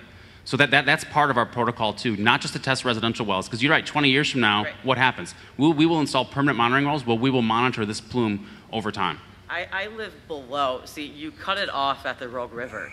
And there's still like a section of houses, if you would, and we live in a flood zone, in a floodplain. And so essentially we have groundwater coming into our house at all the time. But what you fail to realize is we also have wells and city water. And I'm drinking the city water that I just found out has a contamination in it. Yet I'm not provided bottled waters like the rest of the people that live uphill from me. Yet I can't hook onto my well because I'm potentially afraid that the groundwater has carried the poison that you put into the ground into my backyard. So not only am I concerned about my health and my land and what I grow, but I'm also very concerned that I've worked my whole life for a house that eventually is becoming nothing. You look at the news, this has made national news, and it doesn't say anything about Rockford's water being bad, but it says Plainfield Township.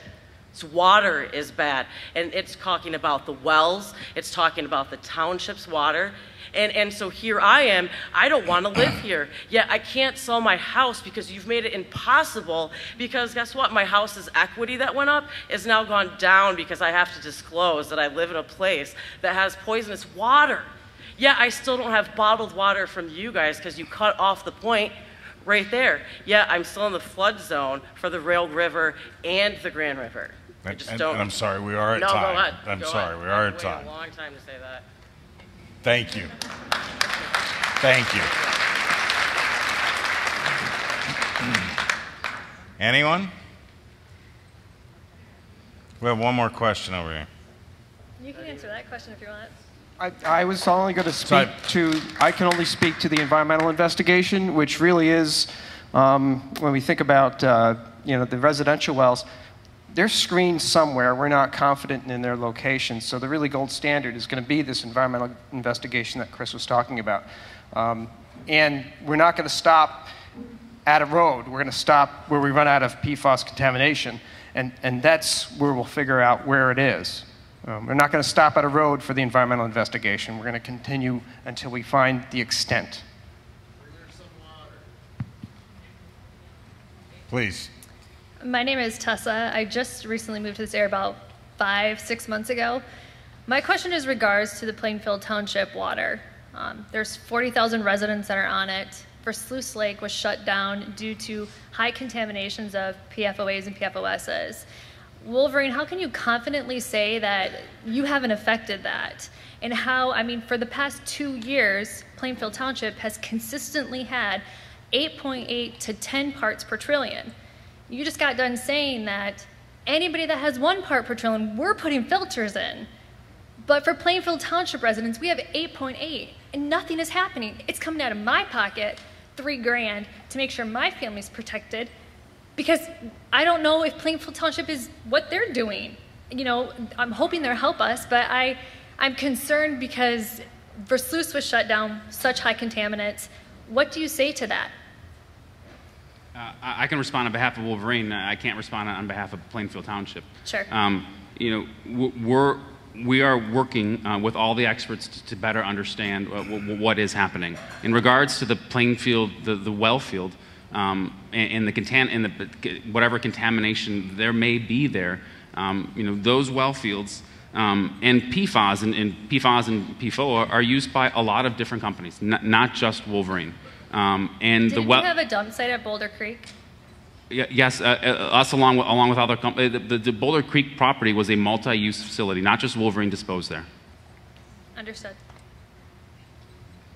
So just to speak again to the Plainfield Township issue, I just want to reassure you that it is a municipal system. It's regulated by the state. We work with the township.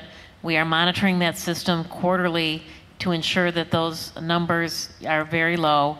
And we're also working to work with the township to find additional source wells so that they can use additional well fields as well. I guess my question on that, what is your definition of low? Those wells are, and I want to explain something else too. So the difference between, and I think Corey started to mention this, between a residential well and a municipal system, the municipal system has lots of controls on it and lots I understand that. I guess the question, not to be candid, but when you say low levels, what's your definition of that? Certainly the levels we're seeing in Plainfield, we feel are very low. The 8 to 10 parts per trillion. We feel those are very low numbers. Okay.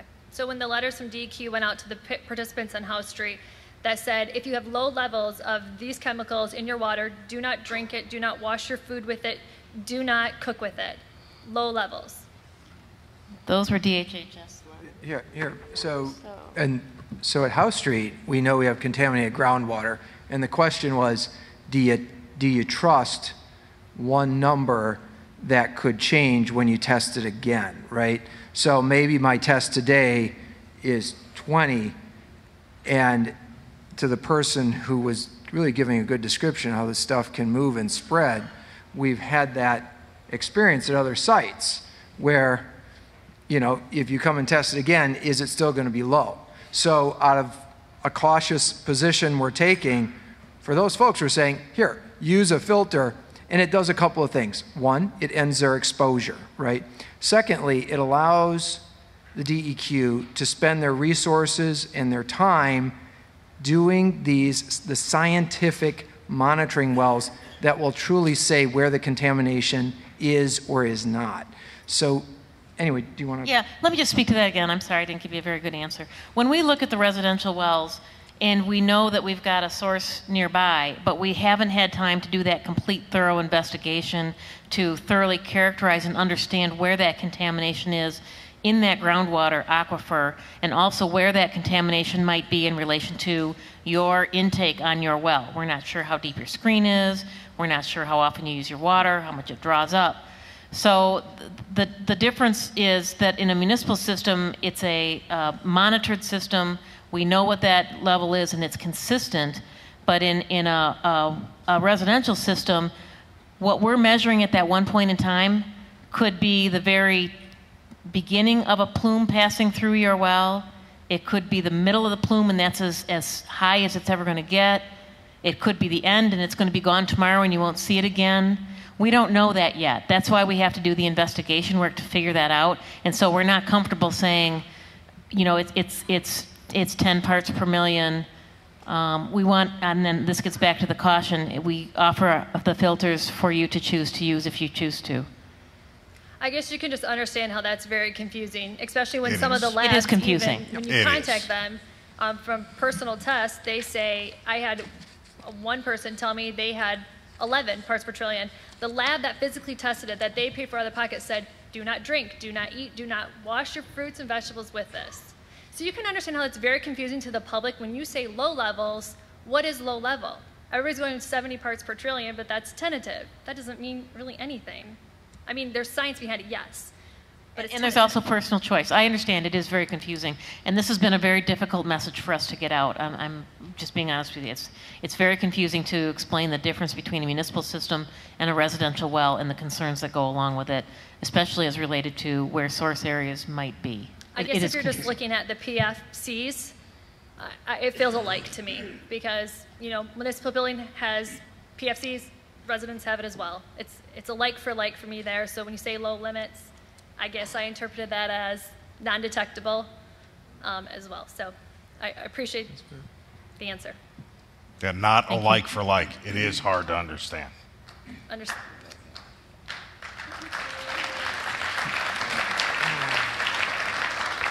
I want to thank everybody for coming out tonight. I hope you got something out of this. I think we all got something out of it. I think it's important that you pay attention to where you get your news from and question the people who are giving it to you. and wonder what you're seeing on TV and wonder what you're hearing at the next meeting that you go to, and be as critical of them as you have been of us, and please continue to hold us accountable. Thank you for coming.